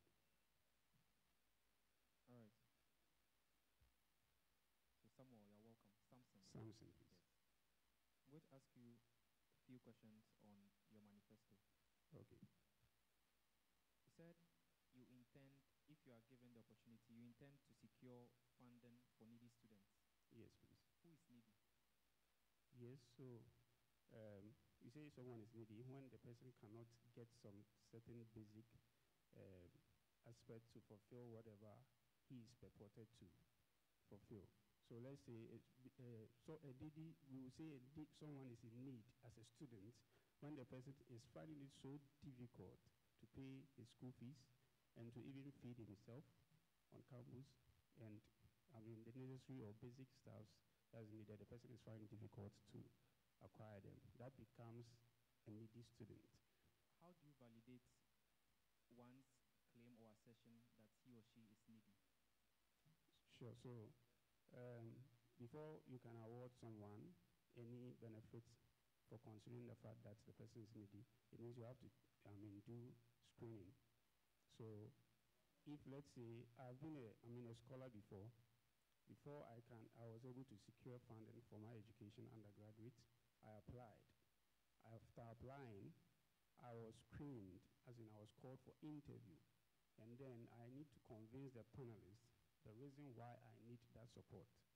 After convincing them, they moved further to make inquiry by calling some of my relatives to confirm that whatever I said was actually genuine.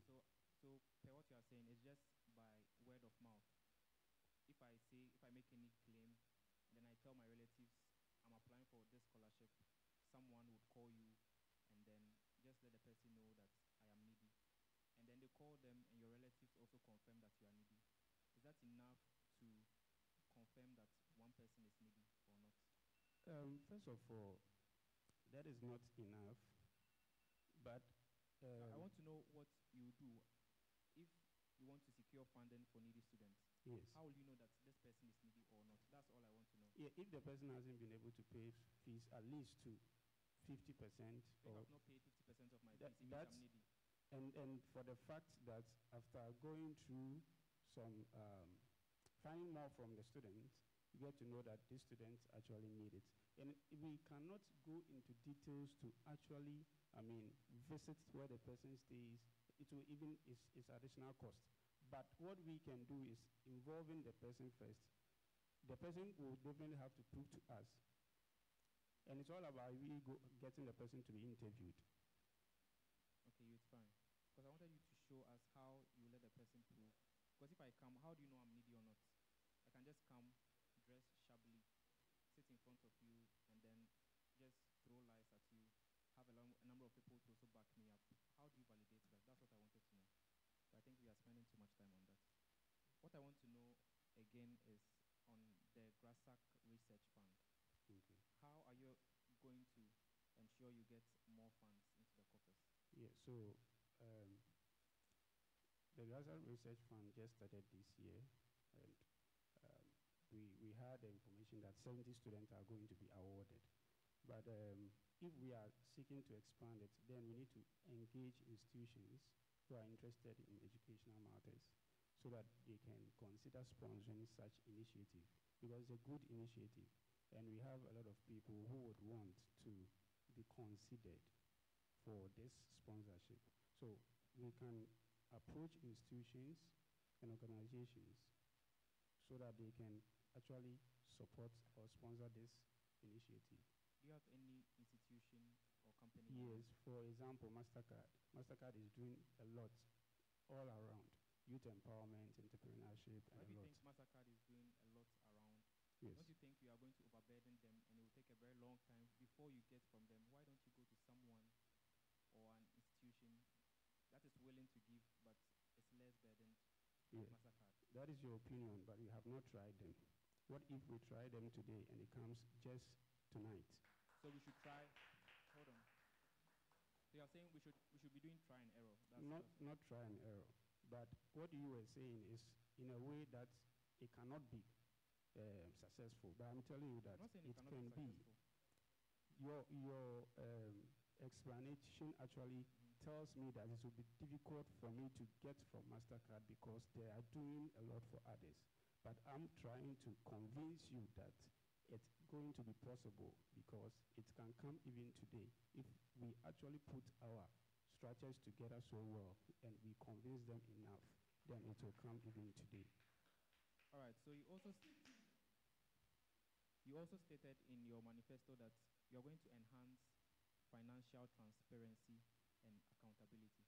Yes. Can you give me 3 ways you're going to ensure you achieve that? Sure. So, first of all, our budget. Just 3 sharp ways. Yes, our budget will be published. And then also, we have to present financial statement, as stated in the Constitution, that we should present it 3 times to Senate. It has to be done, as it has been stated. And thirdly, we also, have to publish for people to know the programs we had and then whatever that conspired in terms of. All you are saying are things that are measures already put in place, that are already been done. So what extra thing do you want to bring? Because you use the word enhance. Yes. So enhance means there's something already and you want to improve upon it. So what do you have, or what ideas do you want to bring on board to improve what you've already mentioned? Yeah, so what I'm saying is that we haven't seen the budget before. I have not seen Grasag budget before. But the students should. Seen that someone else has seen it. Yes. Samson. Yes, sir. Which year did you complete your undergraduate studies? Last 2 years, 2022. 2022. Yes, sir. That means you were in school at the time the SRC CESA-led administration's budget found its way on social media. Yes.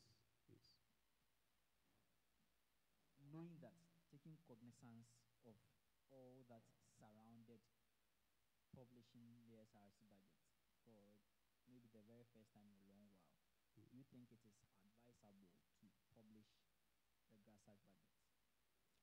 Yes. My words right, advisable. Yes, because that is what is even stated in the Constitution. And we need to go to according to what the Constitution says, unless it is being reviewed. And aside that, the people will be questioning us what our monies are being used for. And answering those questions are difficult if you don't have a proof. So I think that it's the best for us to let the people know what actually we are using their monies for, and also account to them what their monies have been actually used for. Sure. Okay. So, Mr. Samson Boaben, Yes, madam. aside being a panel member, I'm also a student. Sure. We students have this notion that our leaders misappropriate funds. So this notion is stuck in our minds. So as an aspirant, what will you do to change the perception of we the students? That's my question for you. This is a very great one. It is not you alone saying this. A lot of people, I mean, when you go around to just engage them and you tell them that hopefully you'll be aspiring for this position, they'll just tell you that you are going there to chop our money. So this is what I say. I used to tell them a typical example of what I have been before, because I was Deputy Welfare Commissioner for SRC, and that I never chopped student money. I was academic board chair for, I was academic board chair for our college, and I never chopped student money. So we have student leaders who are not chopping student money, and it is true. We have good leaders, we have bad leaders. Let's not use the bad leaders to cover those who are good leaders. And the fact is, as financial treasurer, who will actually be working as financial secretary also for the Grasag, these details of whatever we do needs to be known by the student so that they can be sure that this is what actually their monies are being used for. So if we are making everything transparent to them, then they will trust our processes, and we will prove to them that we have good leadership.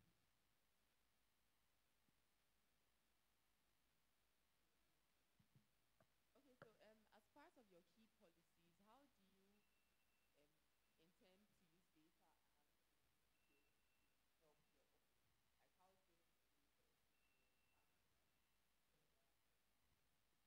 Okay. We also have to know that financial secretary automatically is part of the executive body. And you being financial secretary doesn't only mean that your only focus is you getting the money disbursed and all that. You also have to check and also consider that you are part of the executive and welfare of the student. The skills needed by students, their academic, and their every other thing is also your concern as a leader. And that is why I have realized that students actually need this data analytics skills, which will help them in their research work, and not only their research work, even after school, they will need it at the workplace because it's a skill.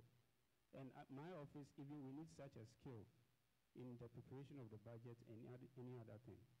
Sure, that is why it's very essential for us to have such activity for the association. Thank you. Every student, because every student needs such a skill. All the Grasag students. Oh, I've engaged a lot of students. I've been to a lot of classes to engage them.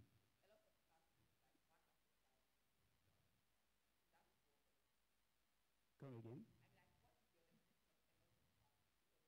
In fact, almost all the classes. For Grasag, I mean graduate student classes. I've not That's seen my what I class mean. before. Same. Maybe you were in there when I came.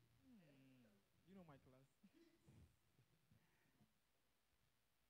All right, thank you very much, Samson. Thank you too, sir.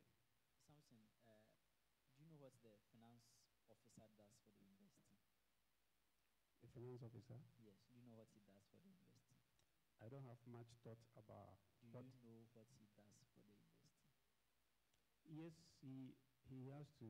Do you know what he does for the university? I have not read about what the full details of that. Let's have a gist of Do you it. know what the finance officer does for Yes, the please. university? Yes, Do you know please. what he does for the university? Yes, please. What does he do? He actually prepares budgets for the university. He also ensures that any money that comes is being received, come to the university, is being received through the finance and it goes to the proper account. Who chairs the finance and budgetary committee of the university? I don't have thought of it. But I know the Can you run me through account the officer. procurement process? For student leadership, the procurement process. Yes. So first of all, the finance committee, together with the executive, will prepare the budget. The budget will have to go through the Senate to be approved. After it has been approved, then the dean will have to actually also approve it. But in case we want to have any activity, it means we will go to the dean for the dean to approve that particular activity we want to, or program we want to do. After he has approved, then it will go to finance office for account office to also give give us the go ahead, and then we will then go for suppliers, those who will supply us that things, and get an invoice, at least 3 invoices, so that we will come back to yes. Thank you, Samson. Thank you, sir. A minute to tell us why we should vote for you if you are able to go through this phase as treasurer. Just a minute. Can I stand up, please? Yes, anywhere you are comfortable. Sure. Thank you very much for this opportunity. So once again, my name is Samson Boabeng, and I'm aspiring to be your next Grasag treasurer. I have been a student leader before, and I've made a lot of contribution when it comes to the lives of students. I've helped a lot of students to apply for scholarships, and they were successful. Even last year, I helped about 10 students. Some applied to MasterCard, some applied to Holiday Foundation, some applied to Edu Founder Zone, EPI, a lot of scholarships. This is a proven record of what I'm doing. And even during the time I was Deputy Welfare Commission for SRC, Thank you, Samson. I was able Your to... 1 minute is up. Okay, thank you very much.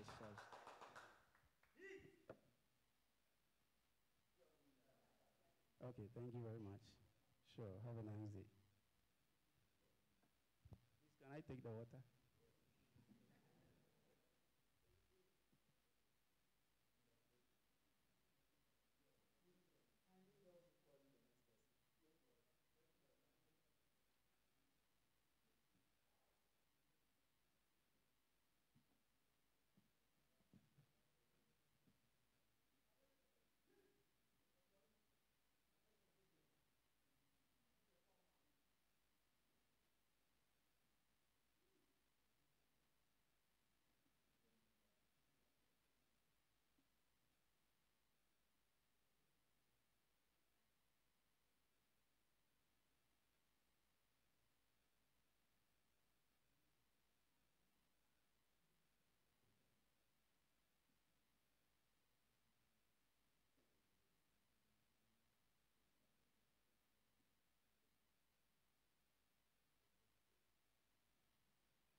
Hello, Christian. You are welcome.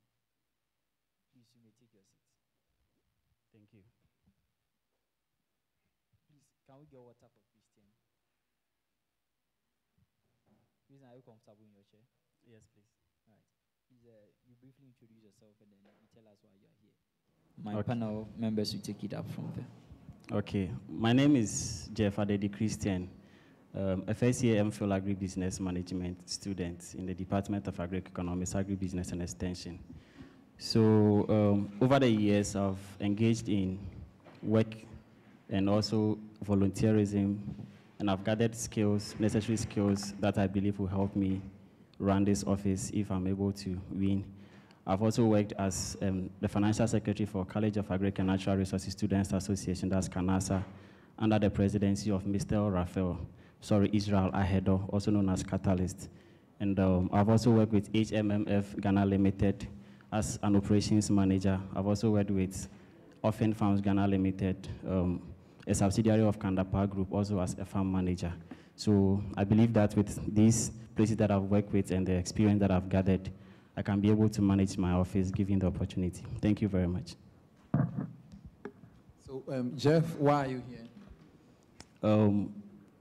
According to the modus operandi of the Grasag electioneering process, a member of Grasag, having taken nomination forms and have been verified, is supposed to submit himself to a 5-member committee to be vetted in order to be able to qualify and proceed to the next stage of the election. All right, that's fine. What are the duties of a financial secretary or treasurer? Please come again. What are the duties of a treasurer? Okay, so one of the duties of the treasurer is that he manages all the financial matters regarding the association. He is also supposed to keep a reasonable interest, which is approved by the president as well as the Jeff, Senate. For over the past years, I've not seen Grasag publishing their budget like the SRC. Do you think Grasag should be compelled to publish their budget?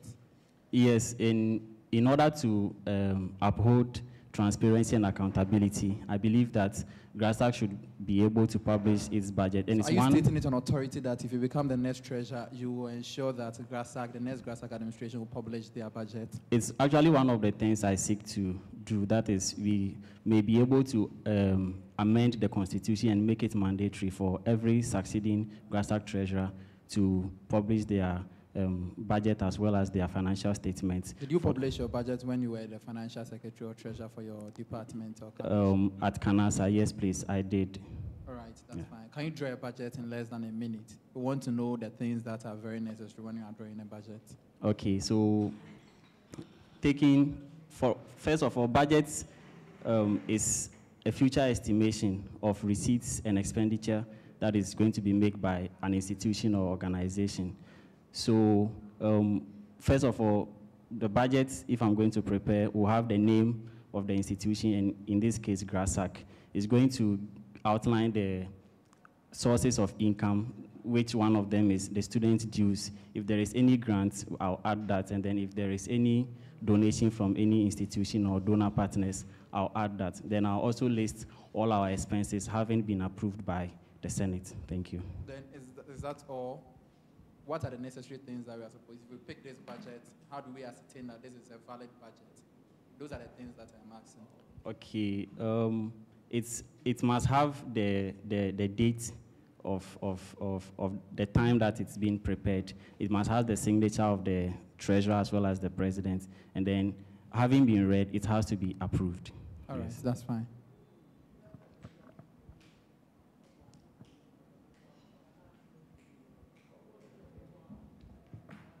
Please, can you run me through the procurement process in the university for students leaders?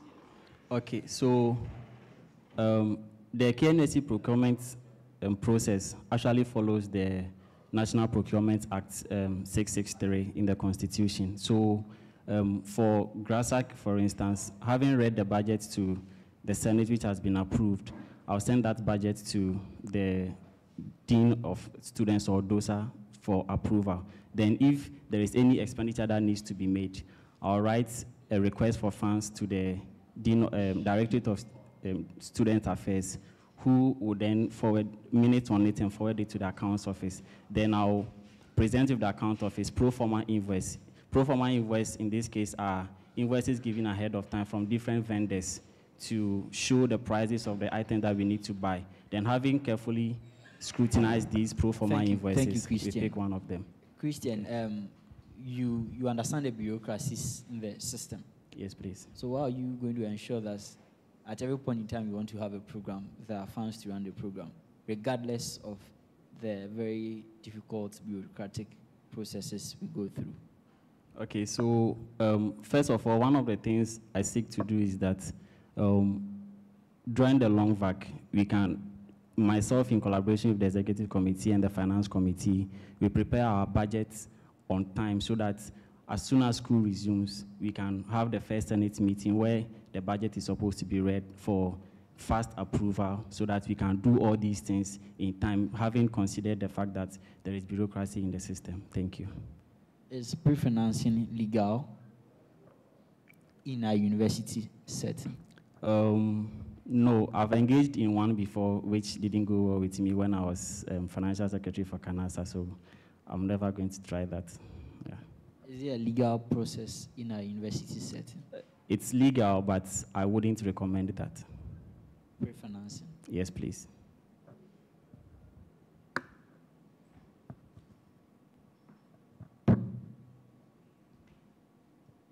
So, Jeff. Yes, sir. Can you briefly describe to me who a needy person is? Please come again. Can you briefly describe to me who a needy person is? Okay. A needy person is subjective to whoever that is describing. So, to me, a Let needy me contextualize it for you. So, you have in your manifesto that, and I quote, I will ensure the establishment of the Boame initiative where firms who have issues that need to research. That needs to be researched. There's no B. I'm quoting. Needs to research will be linked with postgraduate students and other disciplines and all that. So the Boame initiative will be given to individuals who need, correct? Yeah. So in that context, how will you describe a needy person? Okay, so the needy person here is not actually needy in the general terms as we have it, but the project is such that when a company wants an aspect of their operations to be researched, then we can link that company to a student who is also in the same department or discipline, who also needs funding for their project. Then they can take up that problem of the company as their research topic, and then the company will fund them to do the process. So in that, we are making two linkages. We are linking the graduate students to the company, and it's also helping the students to be able to fund their project if they want to take that problem of the company as their research topic. My next question is still on the Grasag Research Fund. Yes, sir. How are you going to ensure that we get enough funds to fund those who need research funds? Okay, so with my understanding, before I came in here, the research fund is a part of the dues that is being used for that project.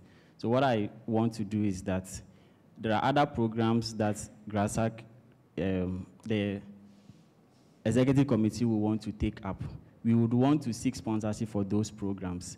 Whilst we do that, we are going to limit the amount we are spending on those programs and then channel the surplus we are going to get if we had used those monies and then push it to the Grasag Research Fund. Okay. Do you have any companies in mind you intend to solicit for some of these sponsorships from? Yes, please. Sunda International. Okay. Yes, please. Then in your manifesto, you also stated that you want to increase financial literacy. Yes, sir. And you want to do that by organizing workshops and seminars on forex trading and cryptocurrency. Don't you think that is a very advanced approach? Why don't you start from basic things or basic concepts one has to understand in financial literacy? Why do you all of a sudden jump to forex trading and cryptocurrency? Okay, forex trading and cryptocurrency is something that has come to stay with us, and having taken into consideration that majority of graduate students are working, hence we have high number of graduate students being weekend and ideal compared to those who are doing regular. And most of us also need extra sources of income. So I believe that having gotten the basic knowledge or understanding in cryptocurrency, if one wants to invest into forex trading or cryptocurrency, they already have the basic knowledge. And as they are trading, they get to learn more through their experience, and that would also create a source of additional income to help them through their stay on campus. I think you and their didn't education. understand my question.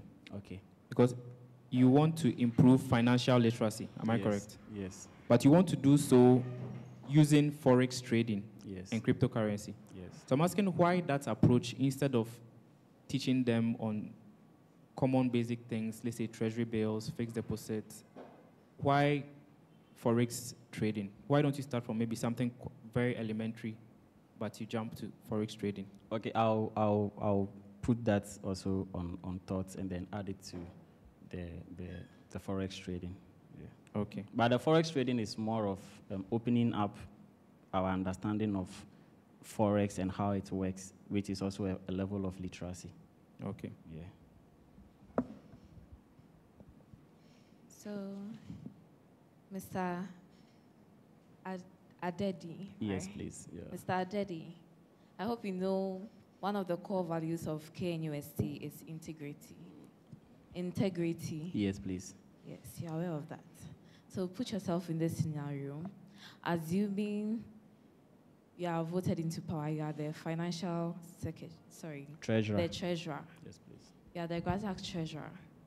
The president, the Grasag president is your best buddy. Best buddy, I mean your close friend, like a brother to you. You eat together, you do everything together, you sleep in the same bed, everything together. So let's say you are voted into power, and then it comes to you, oh, let's do this. Let's amend the financial statement. Let's amend the budget so we get this huge sum of money. No one will know, and definitely no one will know. You have your own way out. And if you do it, no one would know. And you're getting a huge sum of money, like about 150,000 Ghana cedis. And you know you can use that money to start a business. Will you turn that down, or you uphold the KNUST core value, which is integrity, as your own, and turn it down? Thank you very much. One of my personal core values is also integrity. And the basis from which I chose integrity is the explanation I was giving in basic mathematics, integers, positive or negative whole numbers. And for somebody to have integrity, the person must be whole in their thoughts.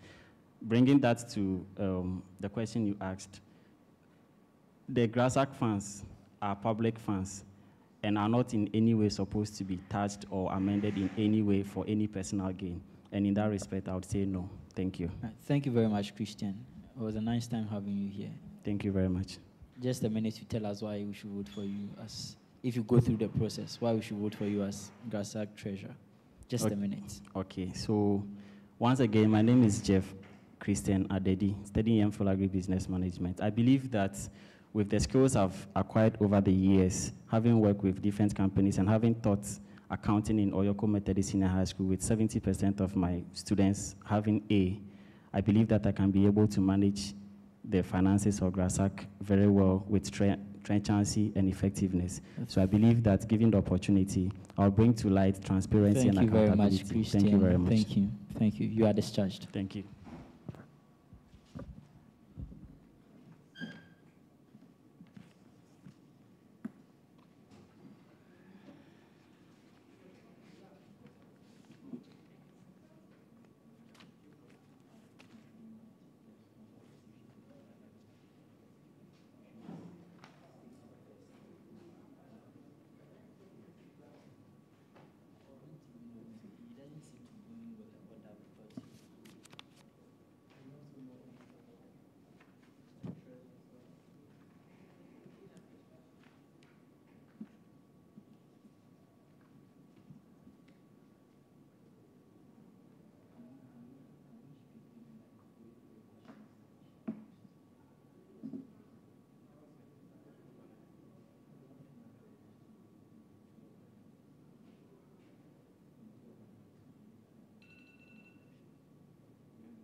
Good afternoon, the Graft. Please, you are welcome.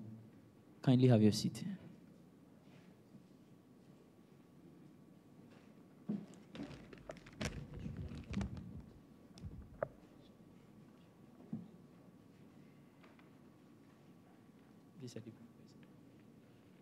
The Graft, you are welcome once again.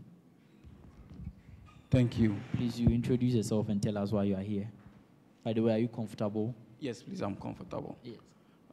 Is there anyone around to get him water? Please kindly ask them to get water by his side so that when he needs water, you are comfortable. Yes, please, I am.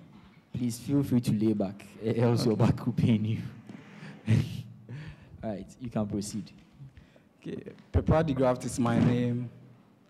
I'm a highly ambitious person who believes that with hard work and dignity, anything can be achievable. I had my BSc degree in environmental science and I completed 2022. And currently, I'm pursuing MPhil environmental science.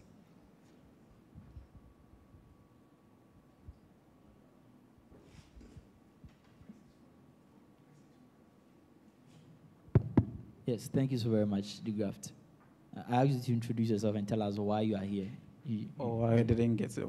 So I'm running for Grasag treasurer, and per the constitution, anyone who wants to be run for any position should submit himself or herself to a vetting panel. So I came here to be vetted into office as the next Grasag treasurer. You get to be vetted into office. Yes, please. All right, thank you so very much, the Graft. My panel members shall take over. The Graft.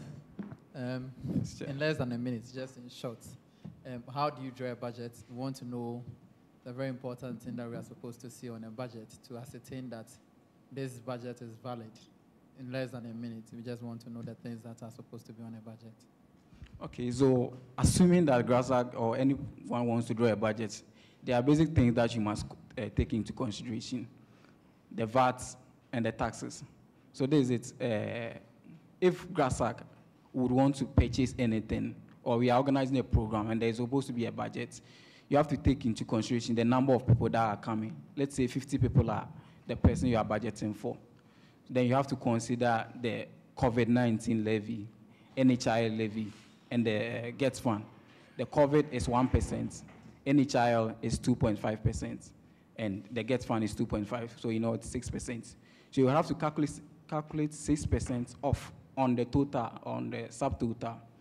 So you calculate 6%, then after that you add the percentage of the 6%, you add it to the subtotal, then you calculate VAT, which is now 15% on it.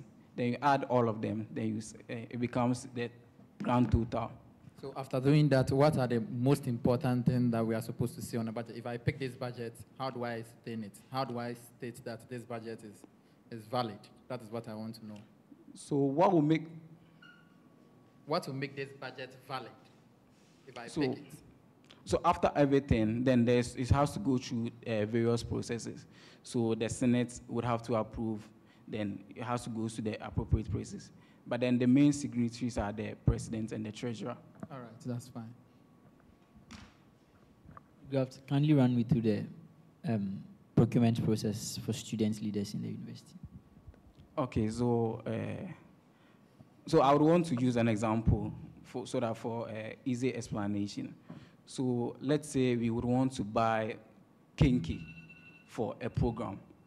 So you have to invite at least 3 people to bring their invoices. So you consider the best, so all of them will submit their invoices and the prices per each. Then after that, you consider the one which is providing quality but an affordable price. So that will be the main invoice that you'll be using. Then use the procedure that I stated previously. Then after that, would have to, so the president, after president and financial assentment, and after it being going through the Senate and every process, then it goes to the DOS for final approval. Is there an instance where you can invite just one supplier? And if it is allowed, in what instance do you do that? So KNUST does not, KNUST actually doesn't approve sole sourcing, that is using a supply. But then mostly the issue of sourcing or one person supplying comes in when, let's say, you are dealing with certain pertinent or important thing that probably the person that can provide the quality services is the, let's say, company X that can provide this main thing that you need. That's when it comes in. But mostly it is actually not advisable because of the implication that mostly comes with it. So, DeGraft, why Grasag Treasurer? Because I've gone through your CV, your working experience, your education, your skills that you have, and you have basically no knowledge on accounting. And please let me land. And as a requirement as a treasurer, you have to draft statement of financial positions. You have to know your cash flows. So with you not having all this knowledge, I don't know how you are going to go about that. Isn't it going to be daunting? Why treasurer in the first place? Thanks a lot, Honorable Chair, for this question. So the idea of finances or treasurer came in, I think, somewhere second year when I was doing my attachments at Asukwa Municipal Assembly, where in as much as I was undergoing monitoring exercises at the various companies in the Asukwa municipalities, I was also writing memos because most of the workers had gone on leave.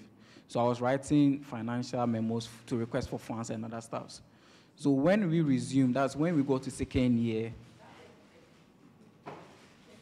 So when we got to second year, then I was like, oh, then I have at least experience in regards to writing financial statements. So I went for Grasag, departmental treasurer as an environmental science student treasurer. And fortunately, I won. And in the following year, I went to be the next CISA financial secretary. I ran for CISA financial secretary. So I realized that I have background in regards to managing affairs of finances and association finances. So that's the reason that's the reason that informed my decision to run for Grasag treasurer. The experience I gathered in my previous administration. Okay. If you are given the chance as the Grasag treasurer, what do you want to bring on board? Thanks a lot for this question. So one of the main things that I intend to do is, I remember my undergraduate days when I was the then financial secretary for CISA. When we are organizing programs, assuming that Grasag is organizing programs, there are a lot of student entrepreneurs. There are students. I remember a friend of mine who produces yogurt, Folksman yogurt. He was a chemistry student by then. There are students who are into makeup and other stuff. We should actually prioritize them when we are actually buying. When you're actually buying outside, instead of buying outside, we can actually prioritize. So in simple terms. So in simple terms, I'm going to promote student entrepreneurship by actually buying from these student entrepreneurs when we're organizing the programs. So what if it's of no good quality? Will you still go in for that? So this is how it boils down. First of all, you have to register them. That's most of the companies actually, the person that I'm talking about, the yogurt production, you make sure that the person should register with probably Registrar General Department. And before they register them, there are a lot of requirements that they must satisfy before it will be registered. Okay, so definitely it is going to be on good quality since they are going to pass through rigorous exercise before they be being registered. So we are going to insist on quality because we are actually serving the students. Okay, aside that, what else? So one of the things that I also want to do is organizing literacy summits. That's, yes, we are students. And literacy on? Finances, financial literacy. Okay. So we are students. And the third one, the last one. The last thing you want to bring on board? I can't say. Is that the last thing you want to bring on board if you are given the opportunity as a Grasag treasurer? To ensure value for money whenever we are buying or purchasing anything. Okay. All right, thank you very much, DeGraft. Just a minute to tell us why you want to be Grasag secretary, treasurer, and then you are discharged. Your question again, please. Just a minute to tell us why you want to be Grasag treasurer and you are discharged. Okay, thanks a lot for this question. I want to run for Grasag treasurer because of these reasons that I mentioned. That is promoting student entrepreneurship on campus. Additional, ensuring value for money whenever there is a Grasag programs. And lastly, thank you very much, DGraft. It was nice having you. All the very best.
Afternoon, Hippolyte. Yes. If I'm right. Yes, that's my Please name. have your seat. Okay, thank you.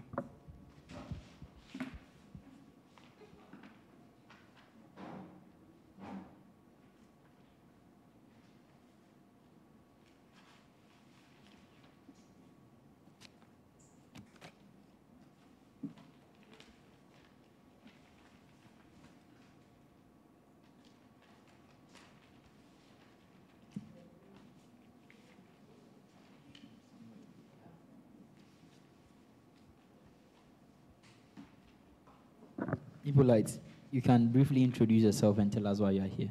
Okay, so as stated, my name is Hippolyte Atintono. I'm a first year Master of Architecture student. And Mr. Chair, over the years I stayed here as an undergraduate, I was able to secure a 3-year internship period with a design and build firm in the Upper East region called Mattress Footprint. And during this period, I acted as a project manager for most of the projects that came to the firm. So it was with this that I was able to get some experiences about finance and finance management. I also acted as an Alikoto treasurer. Alikoto is an annual reunion event organized in Bolgatanga that seeks to bring the youth together after a stressful year.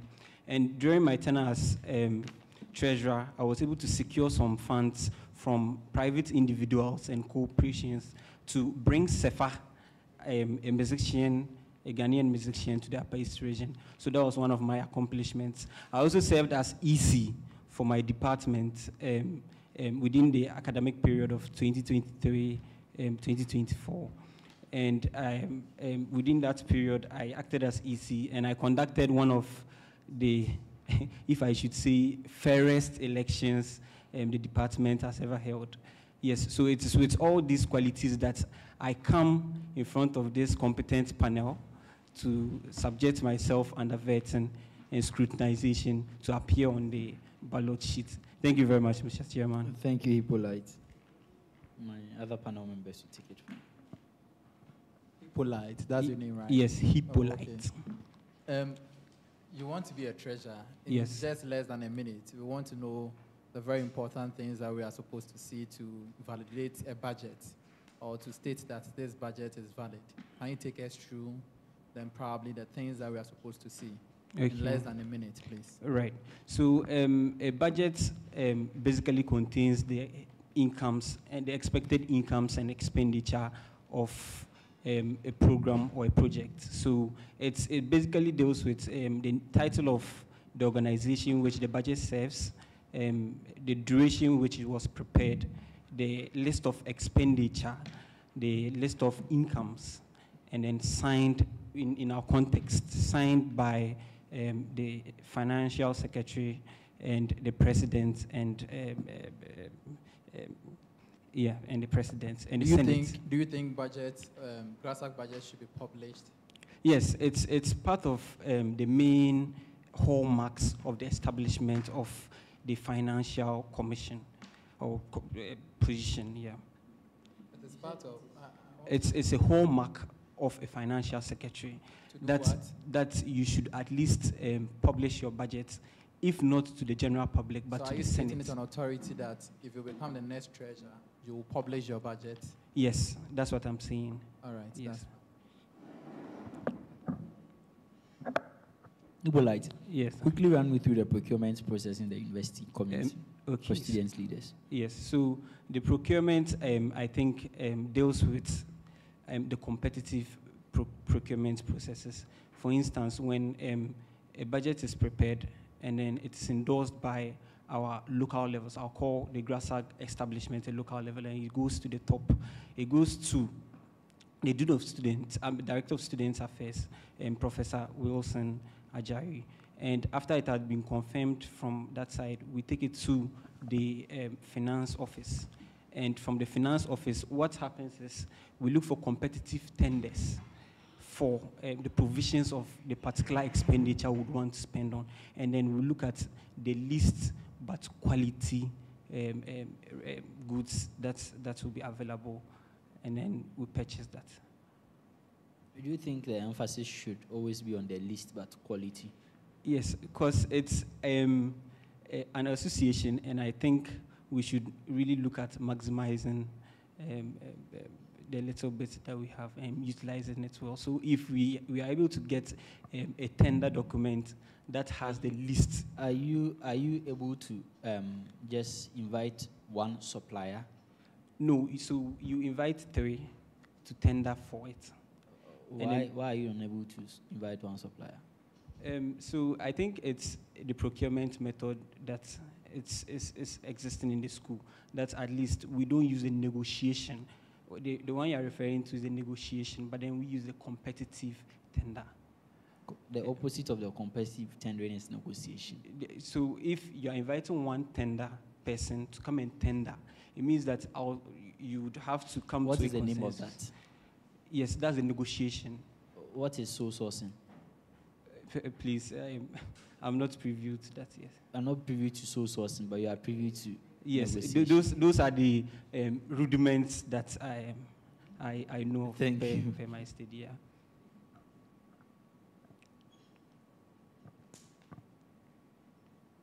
Okay, so Hippolyte. Yes. If you are given the chance as the next Grasag treasurer, what are we to expect from you? Okay. Thank you very much, Mr. Chairman. I think this year there was a project launched by the current Financial Secretary, Mr. Stephen. It was called GRIF, the Graduate Research Fund. And the Graduate Research Fund is aimed at supporting students with their research works. And we actually pay an amount of 25 Ghana cedis towards this fund. And I think it was launched this year and was given to about 75 people. Now, I have a keen interest in research allowances or research funding, because the hallmark of the establishment of the Grasag Society is research to enhance national So in simple terms, what will you do? Yes, so what I seek to do is to make this more sustainable and capture a larger audience. How do I do this?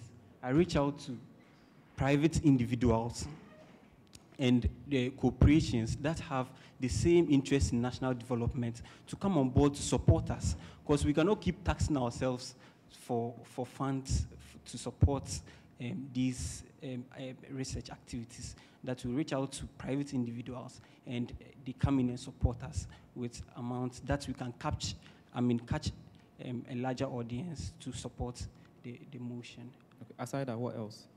So the second one is also publicization. I have in mind a committee called the Whistleblowers Committee.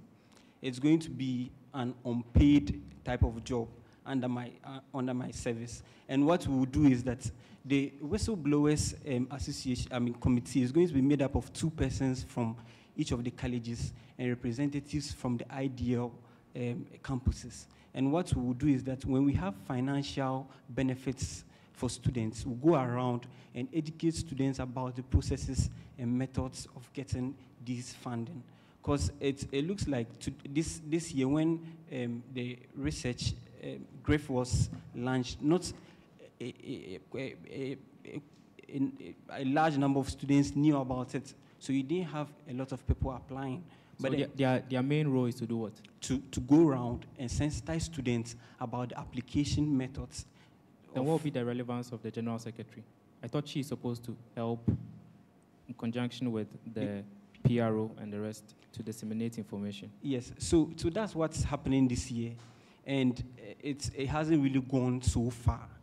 So in other words, we should consider the whistleblowers and take away the General Secretary and PRO. So that's one part, but then as my financial duties... That's one part, yes. as in taking them off? No. Then what will be their relevance? Won't there be redundancy? So, Mr. Chairman, the point is, this year, GRIF was launched. There's a structure, as you are referring to, that deals with the publicization of information. But then this information has been tried with this system, and it doesn't really catch a larger audience. What is my policy? My policy is to compensate or to come in and support what's already existing. And how do I support? I create a whistleblowers committee. And the whistleblowers committee is going to be made up of 2 persons from each of the colleges and representatives. Yes. But don't forget, the next administration will be run by a different general secretary and a different treasurer. Sorry, a different PRO. So if they made a mistake during the administration, that's led to you not hearing the information about GRIF early. What do you think? Don't you think the other people will do better, and there will be no need for your whistleblowers? In answering your question, there's a structure of information dissemination in Grasag.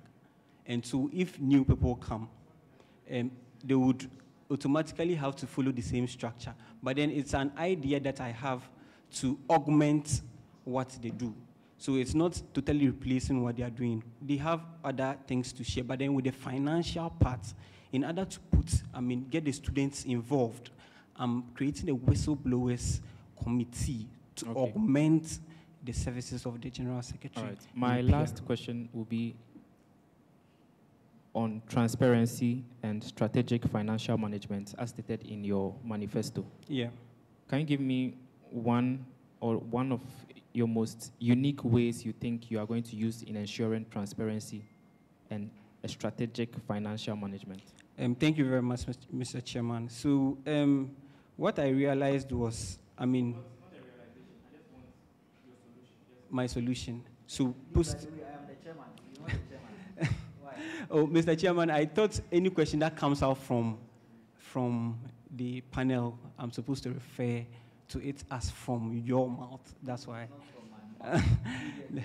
Okay. Okay. So there's the Grasag website.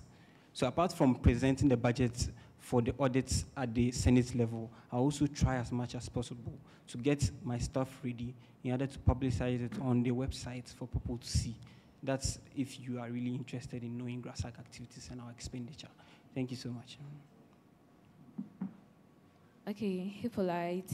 Yes. I have here as integrity and impartiality as one of your experiences. I don't know.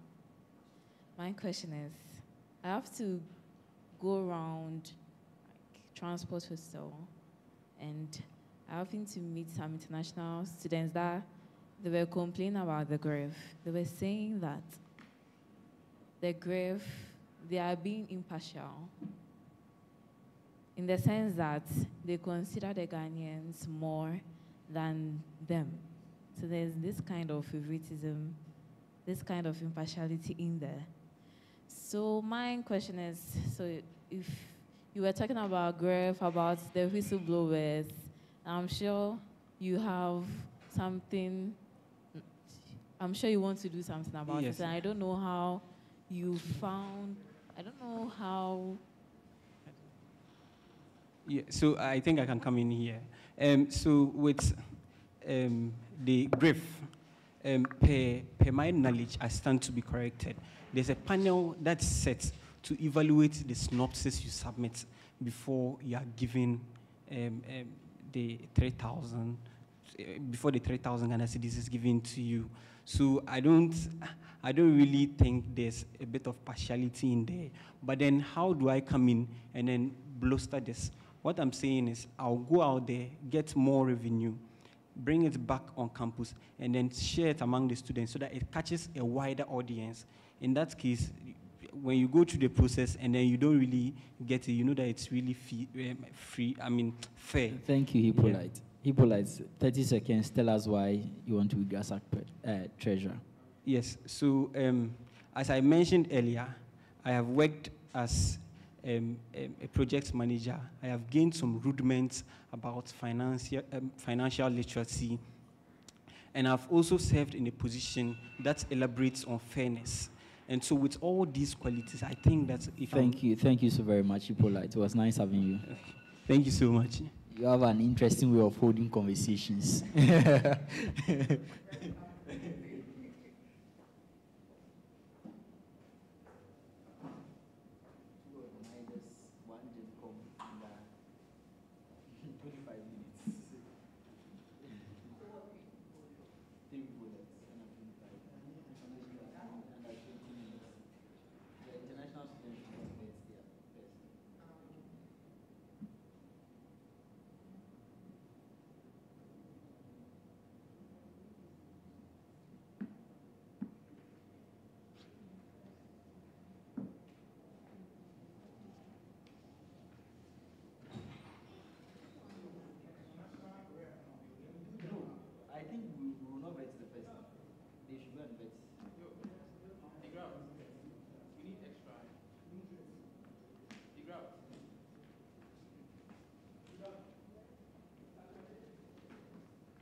Yes, please. Please, you can move towards your seats.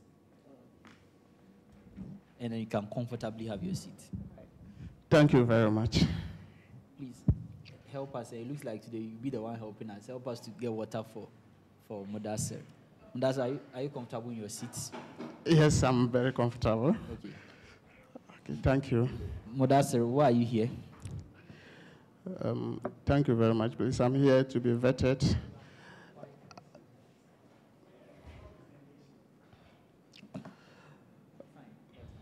Okay, thank you very much. I'm here to be vetted as an aspirant for Grasag Organizing Secretary.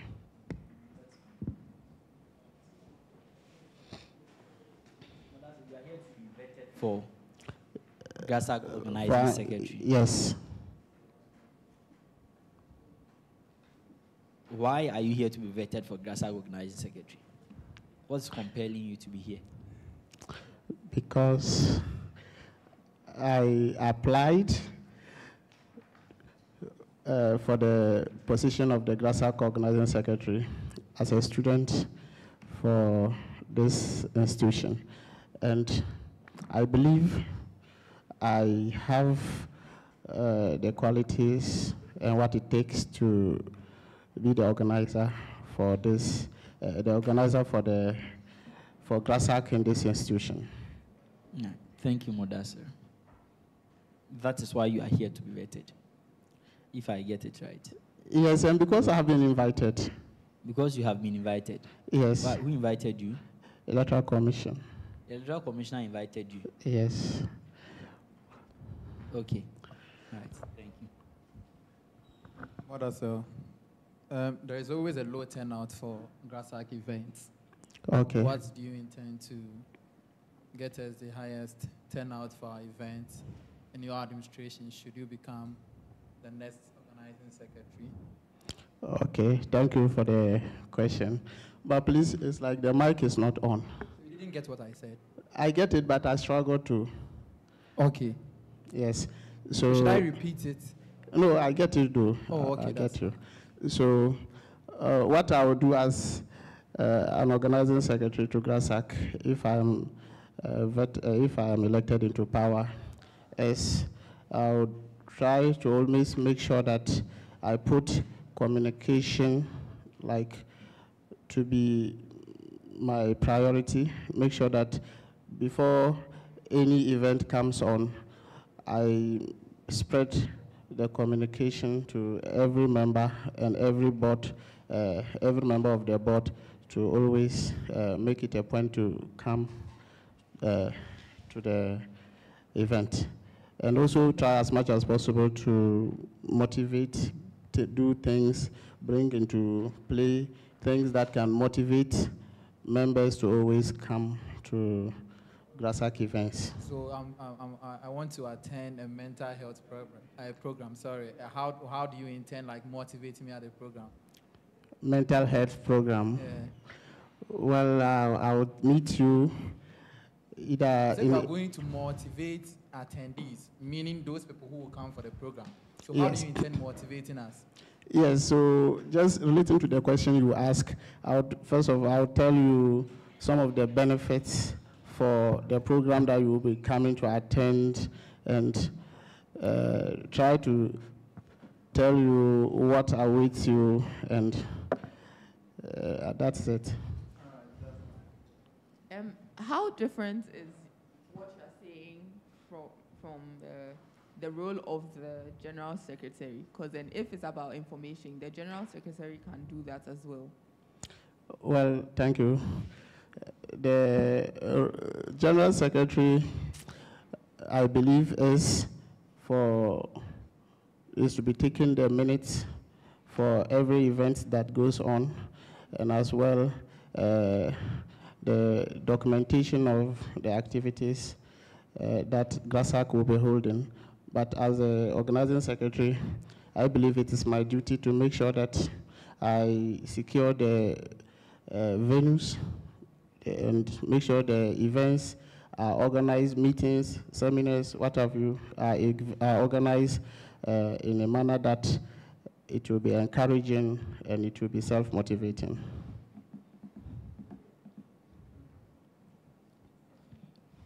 Mother, sir. Yes, sir. In organizing programs for Grasag, yes, sir, how are you hoping to leverage on social media?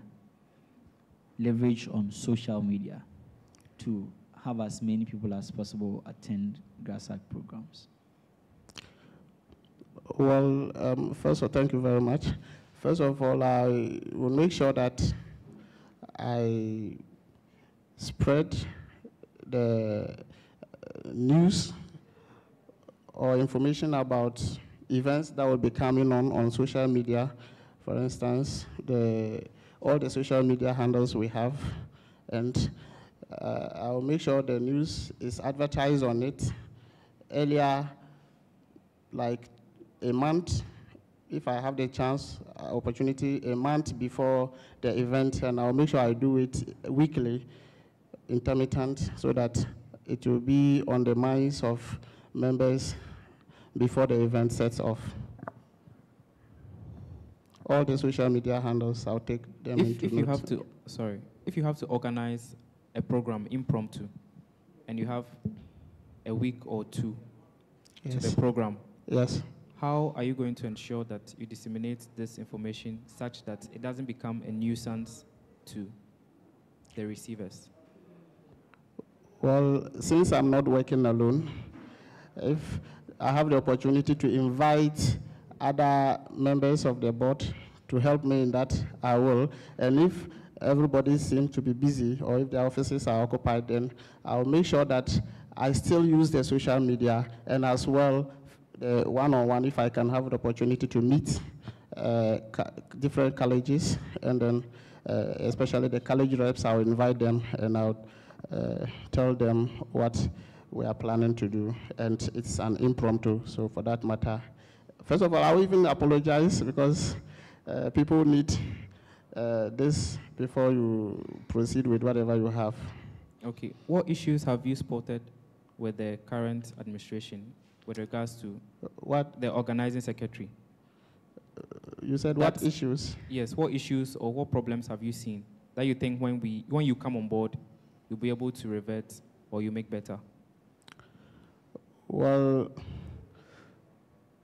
except communication and timeline of events, I don't see any other problem or any other thing to be an issue, because even though every organization, every event that we have witnessed on campus here has been successful, but I hope to improve on them. The communication and timeline of events, I hope to improve on them when I'm better. How are you going to do the improvements? How am I going to do? Yeah. How are you going to improve on the existing measures already? Well, just like I said earlier, I'll make sure that I am up to my task, and I'll be abreast with the members of the committee. And everything we do, I'll make sure that the news is spread very well, and then members are all on board to come and then participate. Okay, so Mohammed, personally, I see organizing very strenuous. My question is, how would you organize your team, especially considering the fact that Grasag is not just Kumasi? We have Grasag at other branches. We have some in Tamale, some Accra, and other places. So how would you organize that team? Well, thank you very much. I believe that organizing has, as organizing secretary, all the campuses that we have as an organizer, for successful events to be handled at all the colleges or all the centers, as an organizer, if you have the chance to move on to all the colleges, all the centers, you have to do that. And if I cannot, then I will reach out by call or by any other means that is due necessary, so that events can actually go on smoothly. I have one simple question for you. Okay. Are you very passionate about organizing? Very. Okay. Very passionate. All right, thank Modasser. Yes. Please, we are going to have a Grasag program. You are the organizer. Okay. Tell us some of the things you are going to take into consideration when you are preparing for the program. We have and what you are going to do about those things, the things you need to take into consideration, the steps you take. First of all, thank you. First of all, I will consider the venue for the particular program that we are going to hold in, and the participants as well. The number or the size of the participants, I'll consider them, and I also consider the time frame for the event that will be coming, that will be holding, and every other factor can settle in. Thank you, Modasser. 30 seconds to tell us why we should vote for you if you go through the process successfully. Thank you very much. Just as I said earlier on, my name is Mudassir Muhammad Yakubu, and I am a person who is very down to earth, and I like serving. I like serving people, and for that matter, I want to put myself, for that matter, I want to put myself before everyone, every Grasag member, to give me the opportunity to serve and to lead. Thank you, Modasser. It was nice having you, and all the best. All right. Thank you very much for the opportunity. You are discharged. Thank you.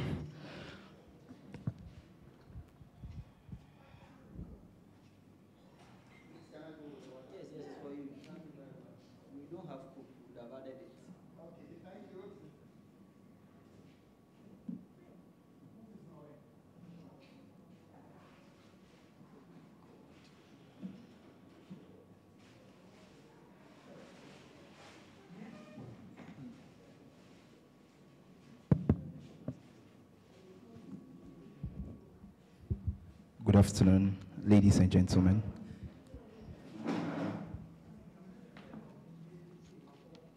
Good afternoon, gentlemen. Please go and have your seats. Thank you.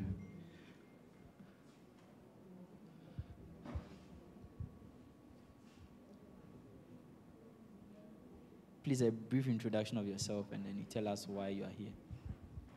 Thank you so much, Mr. Chair. Please, my name is Moses Kojo Afe Topo Opata. I'm a first-year MPhil Mechanical Engineering student in the Kwame Nkrumah University of Science and Technology. I'm a passionate person. I'm someone that's interested in fashion too as well. And I'm someone that feels like, I'm someone that feels like serving humanity, serving my peers. Yes, sir. Yes, sir. We've heard a lot about you, so you can proceed to tell us why you are here. Okay. Please, I'm here to be vetted for the position of the organizer, the Grasag organizer. Please, that's why I'm here. So someone told you they are vetting people for organizers, so you came. The EC told me, so Pardon? I'm here. The electoral commissioner informed me, so I'm here. The EC informed you that today we are going to vet you for Grasag organizer, so you should come. Yes, please. And you came. Yes, please. Why? Who is the EC? What power does he have? What power does he have? Yes, to drag you from wherever you are here. Actually, he didn't drag me. He's called upon all aspirants to come for the vetting. He's demanded by the his authorities from the Constitution. So he's mandated by the Constitution to inform us about the vetting, and so we are here. We've answered upon his call. Moses, I want to understand something. Okay, sir. The EC is mandated by the Constitution to inform you that today is your vetting, so you should come. I mean, is that a series, the sequence of the conversation? That should be the sequence of conversation we've been having. I asked you why you are here. EC told you to come. Is EC so very powerful to drag you from wherever you are here? He's backed by the Constitution. So Yes, the please. EC has been given power by the Constitution to inform you that today is your vetting, so you should come here. Is that the sequence of the conversation? Yes, please. And so personally for you, but for the fact that the EC called you, and then the EC is supposedly mandated by the Constitution to call you, you wouldn't have been here. Not entirely. The Constitution demands I be here as well, but then he's the one. And so Moses, knowing this, why would it take only the call of the EC to have you here? He's the one that has details of the meeting. If he doesn't tell me when and where, I can't just get up and go for a And so the only information the EC gave you was your time and venue. But indeed, it is the Constitution that requires you to be here, not the EC. Yes, please. Do you agree? I agree with you. I mean, you are not you don't have to agree with me. That's what the Constitution is saying. Okay, sir. Even if you disagree with me, really, that is what the Constitution is saying. Okay, sir. But Moses, are you comfortable? Yes. Are you comfortable? Are you well? Yes, I'm comfortable. Are you well? Not entirely. I can tell you are not entirely very well. Should we give you water? Please get Moses water.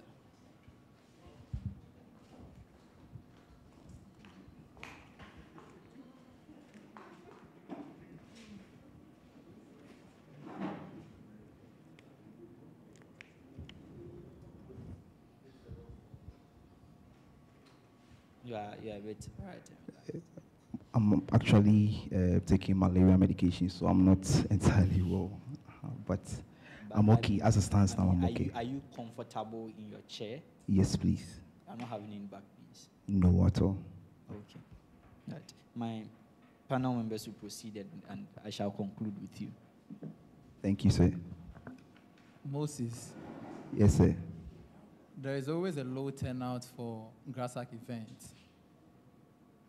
Um, what, what else are you bringing on board? How do you intend increasing our number? Should we have a program in your administration? Thank you so much for the question.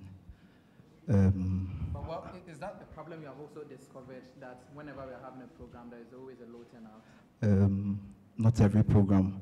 The research clinic that was organized last semester, the turnout was quite. The whole Grasag and having a program at College of Science Auditorium, do you think it is not because of the low turnout for our events that is what informed the executive to choose that location?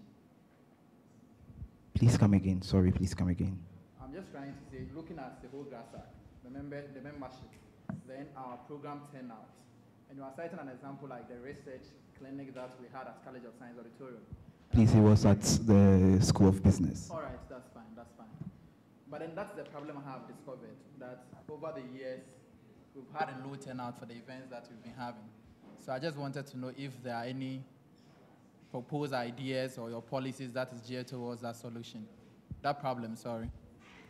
Thank you so much. Yes, so I've actually experienced what you're talking about with our just ended program, The Mind Matters. We struggled with attendance, and so we had to even go and ask business students from the undergraduate level to come and fill the auditorium. I realized publicity was very bad, was poor, sorry.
Hi, just a follow-up on what she said. You said publicity and organization.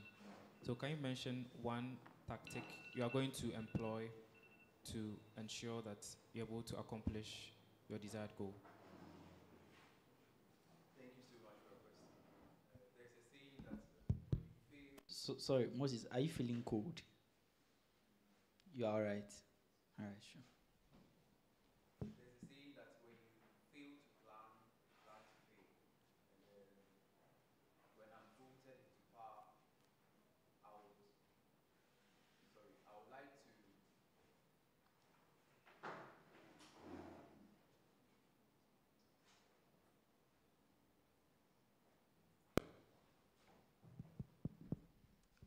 Moses, are you fine? Have you had lunch? Have you had lunch? Yes. And so you are all right. You've had lunch and you are all right.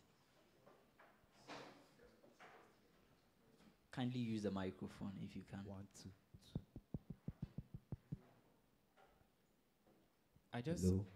I just wanted to know, I just wanted you to mention just one tactic you are going to employ in ensuring that you're able to achieve all the things you want to achieve during your tenure of office. Okay, so proper events planning and organization. How? Can you describe how you want to achieve, what do you mean by proper event planning? How do you ensure you are going to achieve So that? let's say if there's a program Grasag wants to have in the next month, I believe preparation towards the program should be done as early as possible, from publication to guest speakers to publicity.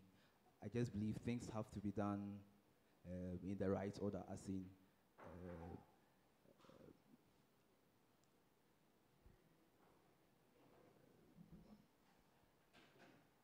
beginning quickly. Sorry to say, like beginning quickly, so that we are not behind schedule or we are not able to achieve whatever task that's put before us. All right. Thank you, Moses. So Moses, your vision is to get Grasag University members interested in your programs. So my question is, Grasag University is not just the Kumasi campus. We have other campuses as well. So how do you bring these other students on board and also get them interested into your story, interested in your programs? Thank you so much for your question.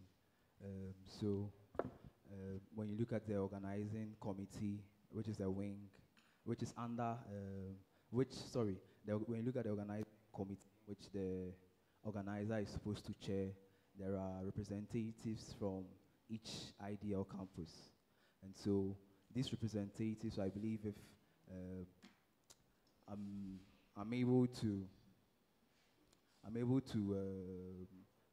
listen to them and hear their ideas about how we can bring the various campuses on board, I think that will go a long way to help. All right, Moses, you are going to have a program. Everything has been established, the venue, whatever, all of those things. In fact, you have a flyer out. What role are you going to play to make sure the program is successful?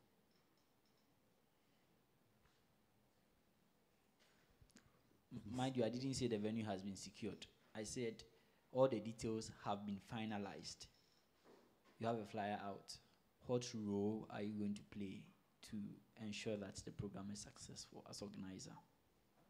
Thank you so much for your question.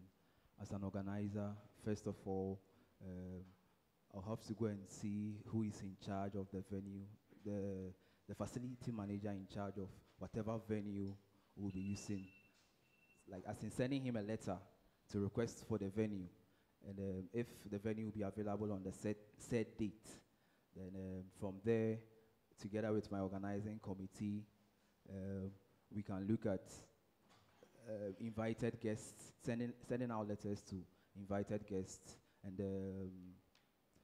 publicity, letting the general Grasag body know about whatever program we intend on having. Thank you. Thank you, Moses.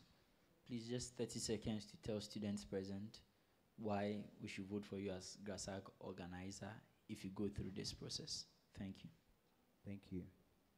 Please, I, Moses Okpata, I'm a team player, and I'm someone that's willing and ready to listen to the concerns of the student populace and work on them, work on what's feasible, and making Grasag a better place, both academically and socially.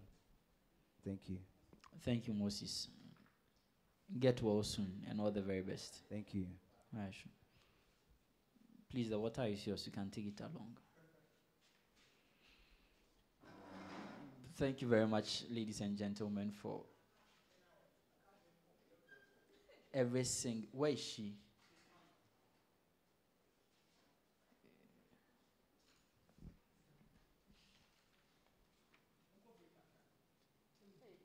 The person was supposed to be here.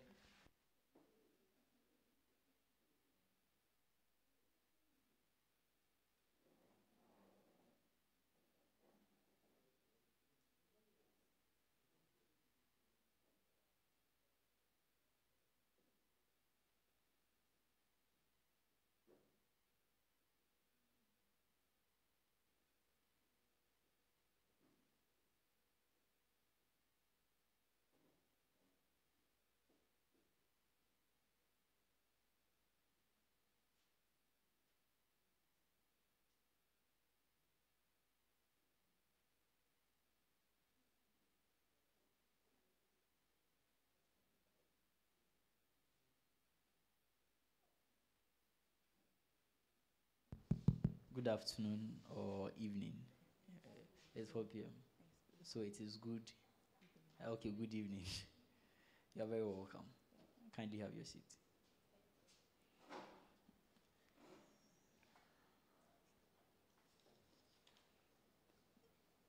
Please, a brief introduction of yourself and then why you are here. Okay, so briefly, thank you, Mr. Chairman. Are you comfortable in your seat? I am not feeling well personally, but You are not well. Yes. Should we put off the AC? Are you cold? Are you feeling cold? It's fine. Please kindly get Abna water. Yes, Please, you can proceed. Thank you, Mr. Chairman. Good evening, everybody. My name is come again. My name is Nanab Necha Chembona.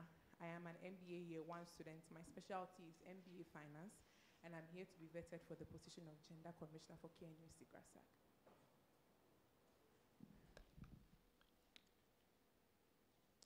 Now, at what point in time did Grasag transition from the Women's Commission to the Gender Commission? It started, okay, from what the information I got from the PRO, it transitioned from Women's Commission to Gender Commission a little over 5 years ago. From which PRO? Elliot Papo. Elliot Papo told you that they transitioned from when? I think 5 years ago. So 5 years ago. 2019. What was the reasoning behind it? Okay, so per what I was told by the PRO. By the same PRO again? Yes, by the same. Is he your friend? Oh no, but is he your friend? He has made himself accessible enough, so. Okay.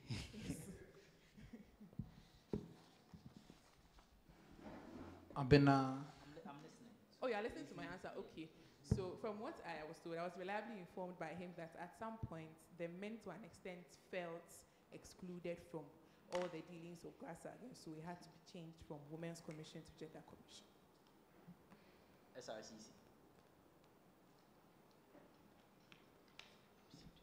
Abena, yes, you want to be the next gender commissioner, right? Yes. What's the difference between gender equality and gender equity? Okay, so for gender equality, it seeks to, for issues concerning gender equality briefly, it seeks to address issues for men and women equally. But for Use an example. I want to understand the difference between gender equality and gender equity. Okay, so with the gender equity per se, all issues concerning the gender cannot be equal. But at some point, each of the parties, male or female, will be satisfied at some point. But then with gender equality, as per my understanding, everybody in the gender bracket, male or female, are satisfied. That's how I understand. Is it about the satisfaction? Oh, I mean to say that their needs are met. Their needs are met to an extent. You cannot be satisfied thoroughly. I mean, meeting their needs to an extent from their end will mean to an extent, their satisfaction. I mean, when I'm able to meet your needs, I've satisfied your needs. Yes or no? Okay, so A classic example is with the MasterCard Foundation. Mhm. MasterCard generally was set up to incite more girls to go to school. Come again? Is it to incite? Oh, to encourage girl child education. That is what MasterCard was set up for. So currently, You are very sure that is the primary foundation? no, from the beginning, that was the idea behind MasterCard. But gradually, we are trying to bring men on board. Now, the difference is not so, it's quite much. Let me say 70-30. But then, if a lot of men 70-30 in favor of? The women, of course, because they were the brain behind the foundation. So in an event where not all men can be able to get access, but some men are able to get access, I think that's their needs for it. Abna, I know that the commission is set up to handle gender issues and also take care of minority groups. Do you agree with me? There's the bits about how does this weave into any of the core values of KNUST? Which of them does it weave into? Please, let me understand. Okay, so I would reframe the question. The commission is set up to handle gender issues and then issues of the minority in the university community. There is a core value of KNUST that says something about diversity and equal opportunity. Am I right? Yes, please. Which of your policies or the things you are hoping to do, taking cognizance of the reason the commission was set up, would meet these core values of the university? Okay, thank you, Mr. Chairman. Going through the constitution of Grasag, the functions of the gender commissioner is to advance or organize and implement awareness programs that will tackle the welfare issues of people in graduate school. So, excuse me, your question again. Excuse me. Yes. So, concerning health, I have decided, when voted into power as gender commissioner, to pay a lot of attention to health, in the sense that the gender commissioner over the years has organized policies just to favor the women. But with my case, when voted into power, I will try as much as possible to organize programs that will help men, educate them on men health-related issues like prostate cancer and so many other issues that are affecting men, depression, stress, and all that.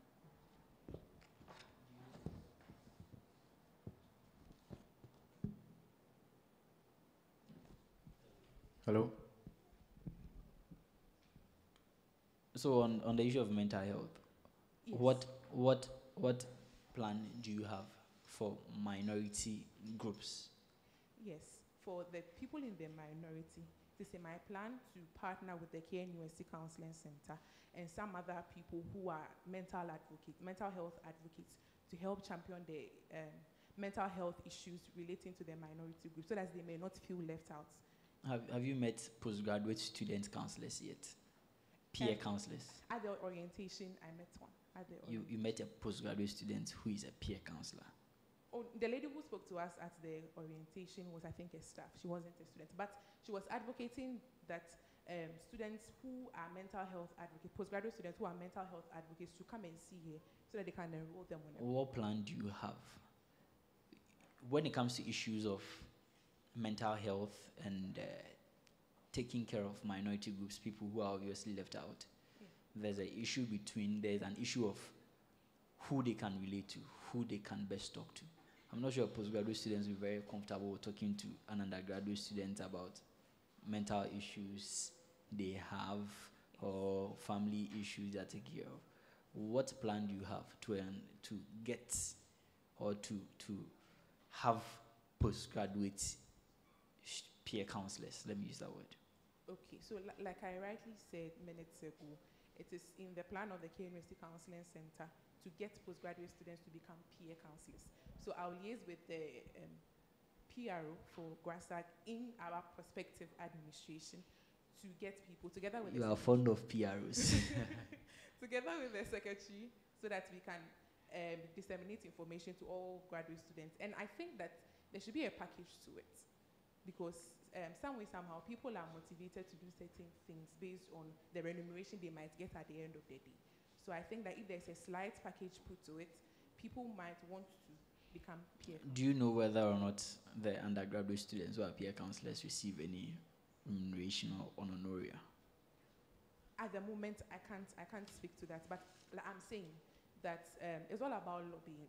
So in an event where I get to meet the KNUST Counseling Center, we can lobby. Do you think an issue like being or for something like being a peer counselor, it should be solely founded on what the person is passionate about or how well you can motivate people to do it? Okay.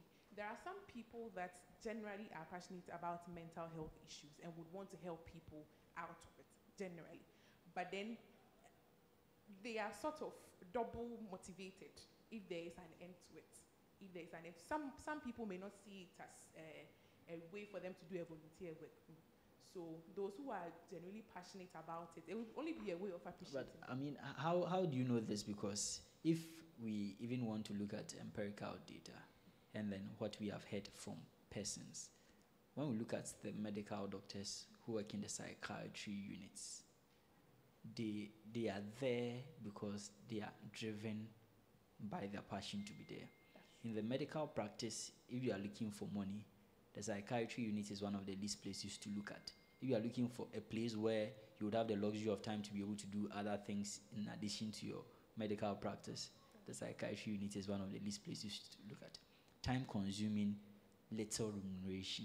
That's true. And so from this, how sure are you that we should rather be focusing on remuneration rather than be thinking about? It's not about remuneration. Like the whole motivation. The goal shouldn't be about remuneration. Motivation. The goal shouldn't be about they being remunerated. Else you get a lot of people who are not motivated. Exactly. That is so. Do you think we should be looking at people who are self-driven to do that? Or you should be rather be looking at a way of motivating people in your own ways to do it? Okay. The self-driven part should be the first thing, should be the primary issue we are talking about here. I'm just saying that the remuneration part will come at the tail end of the conversation.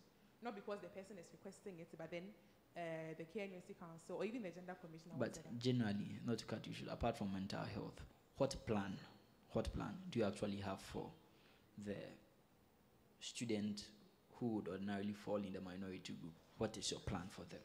Okay, one thing I have realized sincerely is that our bathrooms at the graduate school, most of them are not minority group friendly, especially with the one at KSB, the one that I have seen. You seem to be classifying minority group. No, you just mentioned. I mean, you seem in context, you seem to be classifying minority group as persons who are probably disabled. Oh, no.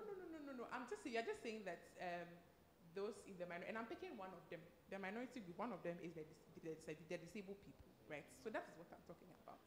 I mean, when you look at the minority group, if you even want to speak to the minority group, would the disabled persons be the best group of people to talk about if you are looking at the minority group, really?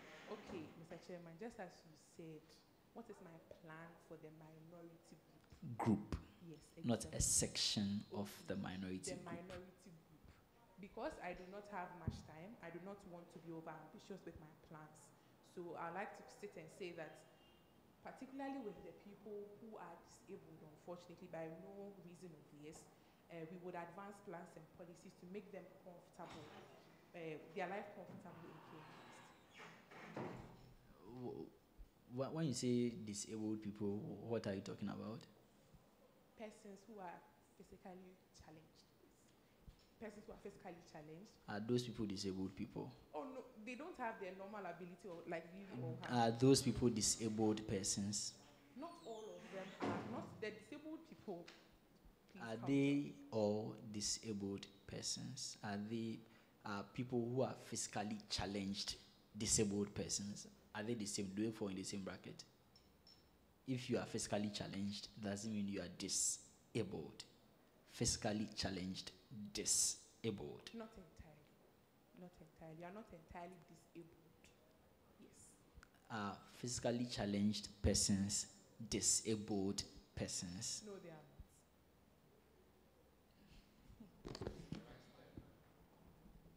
I think the right term you can employ is persons with disability. Persons with disability. Okay.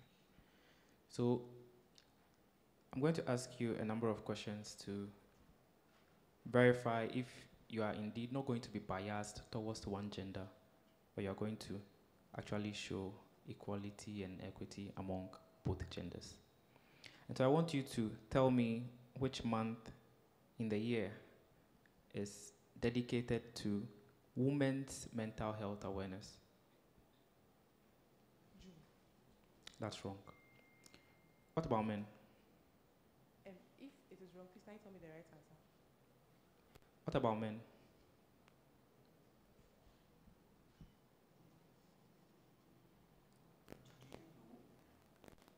I know June is for mental health in general, so the division is where my problem is. That's also inaccurate. What about prostate cancer?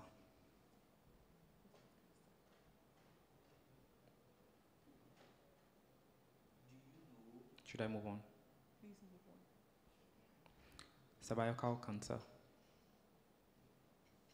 Cervical cancer is in August. That's also wrong. September. What of breast cancer? October. So the woman had, they are showing it, the evidence is clear. You want to represent both the male and the female body, but per your answers, it doesn't look like you're in the position to represent them. Can you prove me wrong? It is rather unfortunate that my answers make it look like I am not in any position to represent the two. But if you care more about the men, exactly.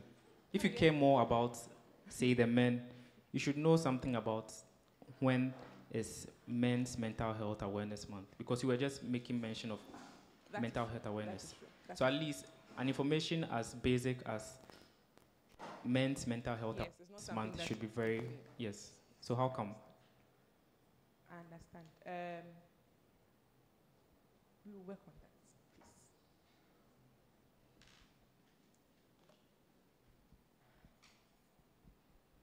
please. Okay, Abna, I'll be a little biased here. I'm sure you know some women are very passionate about their dreams to the extent that they are what? They are very passionate about their dreams. Dream? Yes, to the extent that they want to do anything to reach their aspirations. Okay, dream. Okay. Yes. So, my question is, these women, before them, these women will do anything to the point, to meet their aspirations to the point that they do not care if, not they do not care, but to the point that pregnancy and childbirth doesn't stop them from reaching those aspirations. I hope you get me. So my question is, these pregnant women and nursing mothers, what policies do you have for them to make their academic work easy? Like they coming to school easy. Okay, so I have a classic example in my class where I have a couple of nursing mothers as well as pregnant women. So what I do is that I try to, they actually reach out to me, and also, I also see them. If you are pregnant, it's obvious you are pregnant. So for them, I reach out to them, and then I talk to the lecturers on their behalf so that they make the academic work a bit easier for them, even with nursing mothers. There was a classic case in my class where somebody just put to birth, and I had to speak to the lecturer on her behalf. But then with graduate school in general, I think that a policy that can help nursing mothers as well as pregnant women is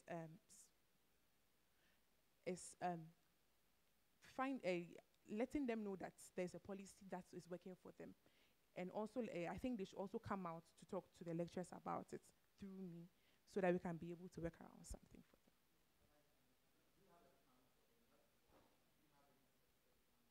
The plan was to go through the course reps in all the classes, in all the classes, so that they can reach out to me, so that I can also talk to them.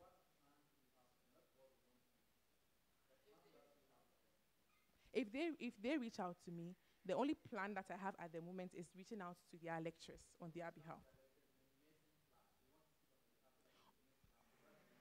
One thing I did for somebody in KSB who was a nursing mother, like she was a fresh mother actually, was I set up a Zoom class for her. Like I recorded the class for her personally and then I sent it to her.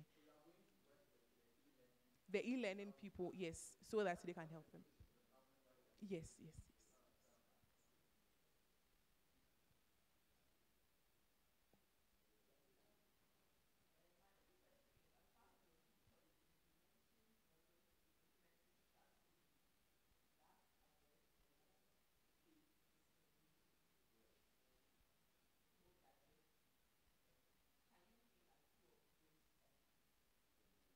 Okay, the strategy is what I mentioned earlier. Yes.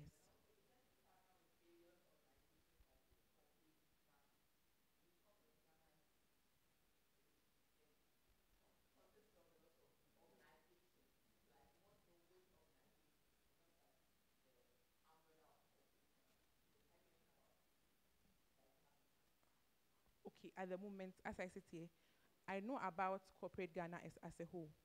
But then my plan actually with regards to the second policy was to talk to corporate Ghana, get engineering companies to speak to students who are already in engineering, most especially women, because we don't have a lot of women in the engineering department, that there may be more women, or those in there will not feel as though they are being masculinated or anything. That is what I intend to do.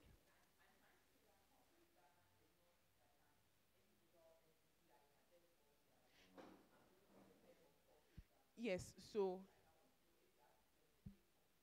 corporate Ghana is a company, like you said, with a lot of companies under it, which I'm sure they have engineering firms under. So speaking to them, they will lead me to where I need to go to, and then I'll speak to them. Come again?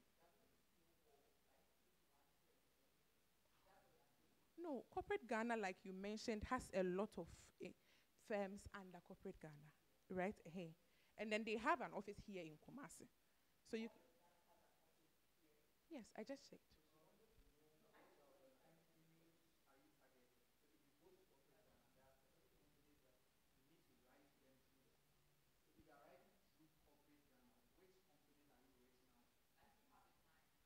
Okay, I'm looking at Atachi Construction at the moment.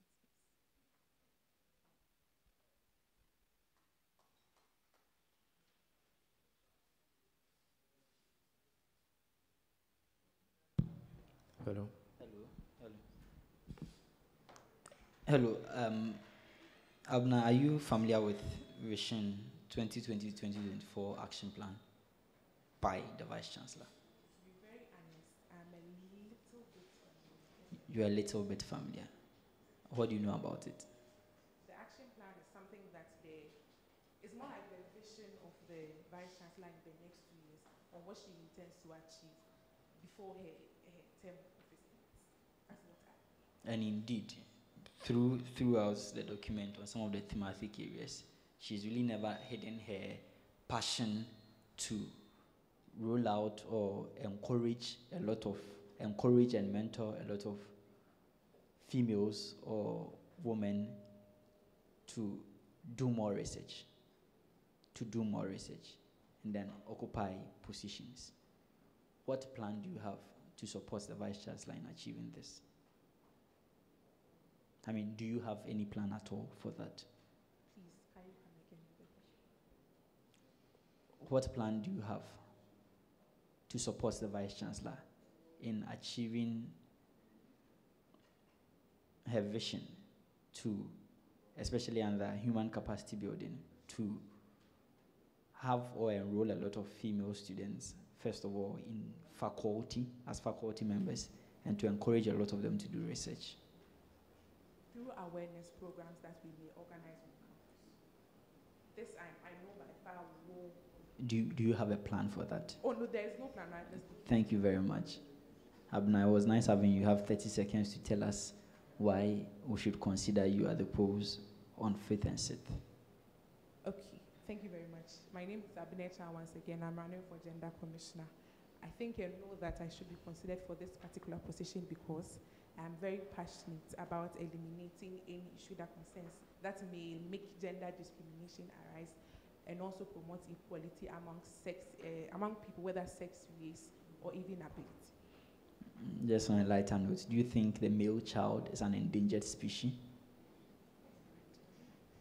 Thank you very much, Abna. You are discharged.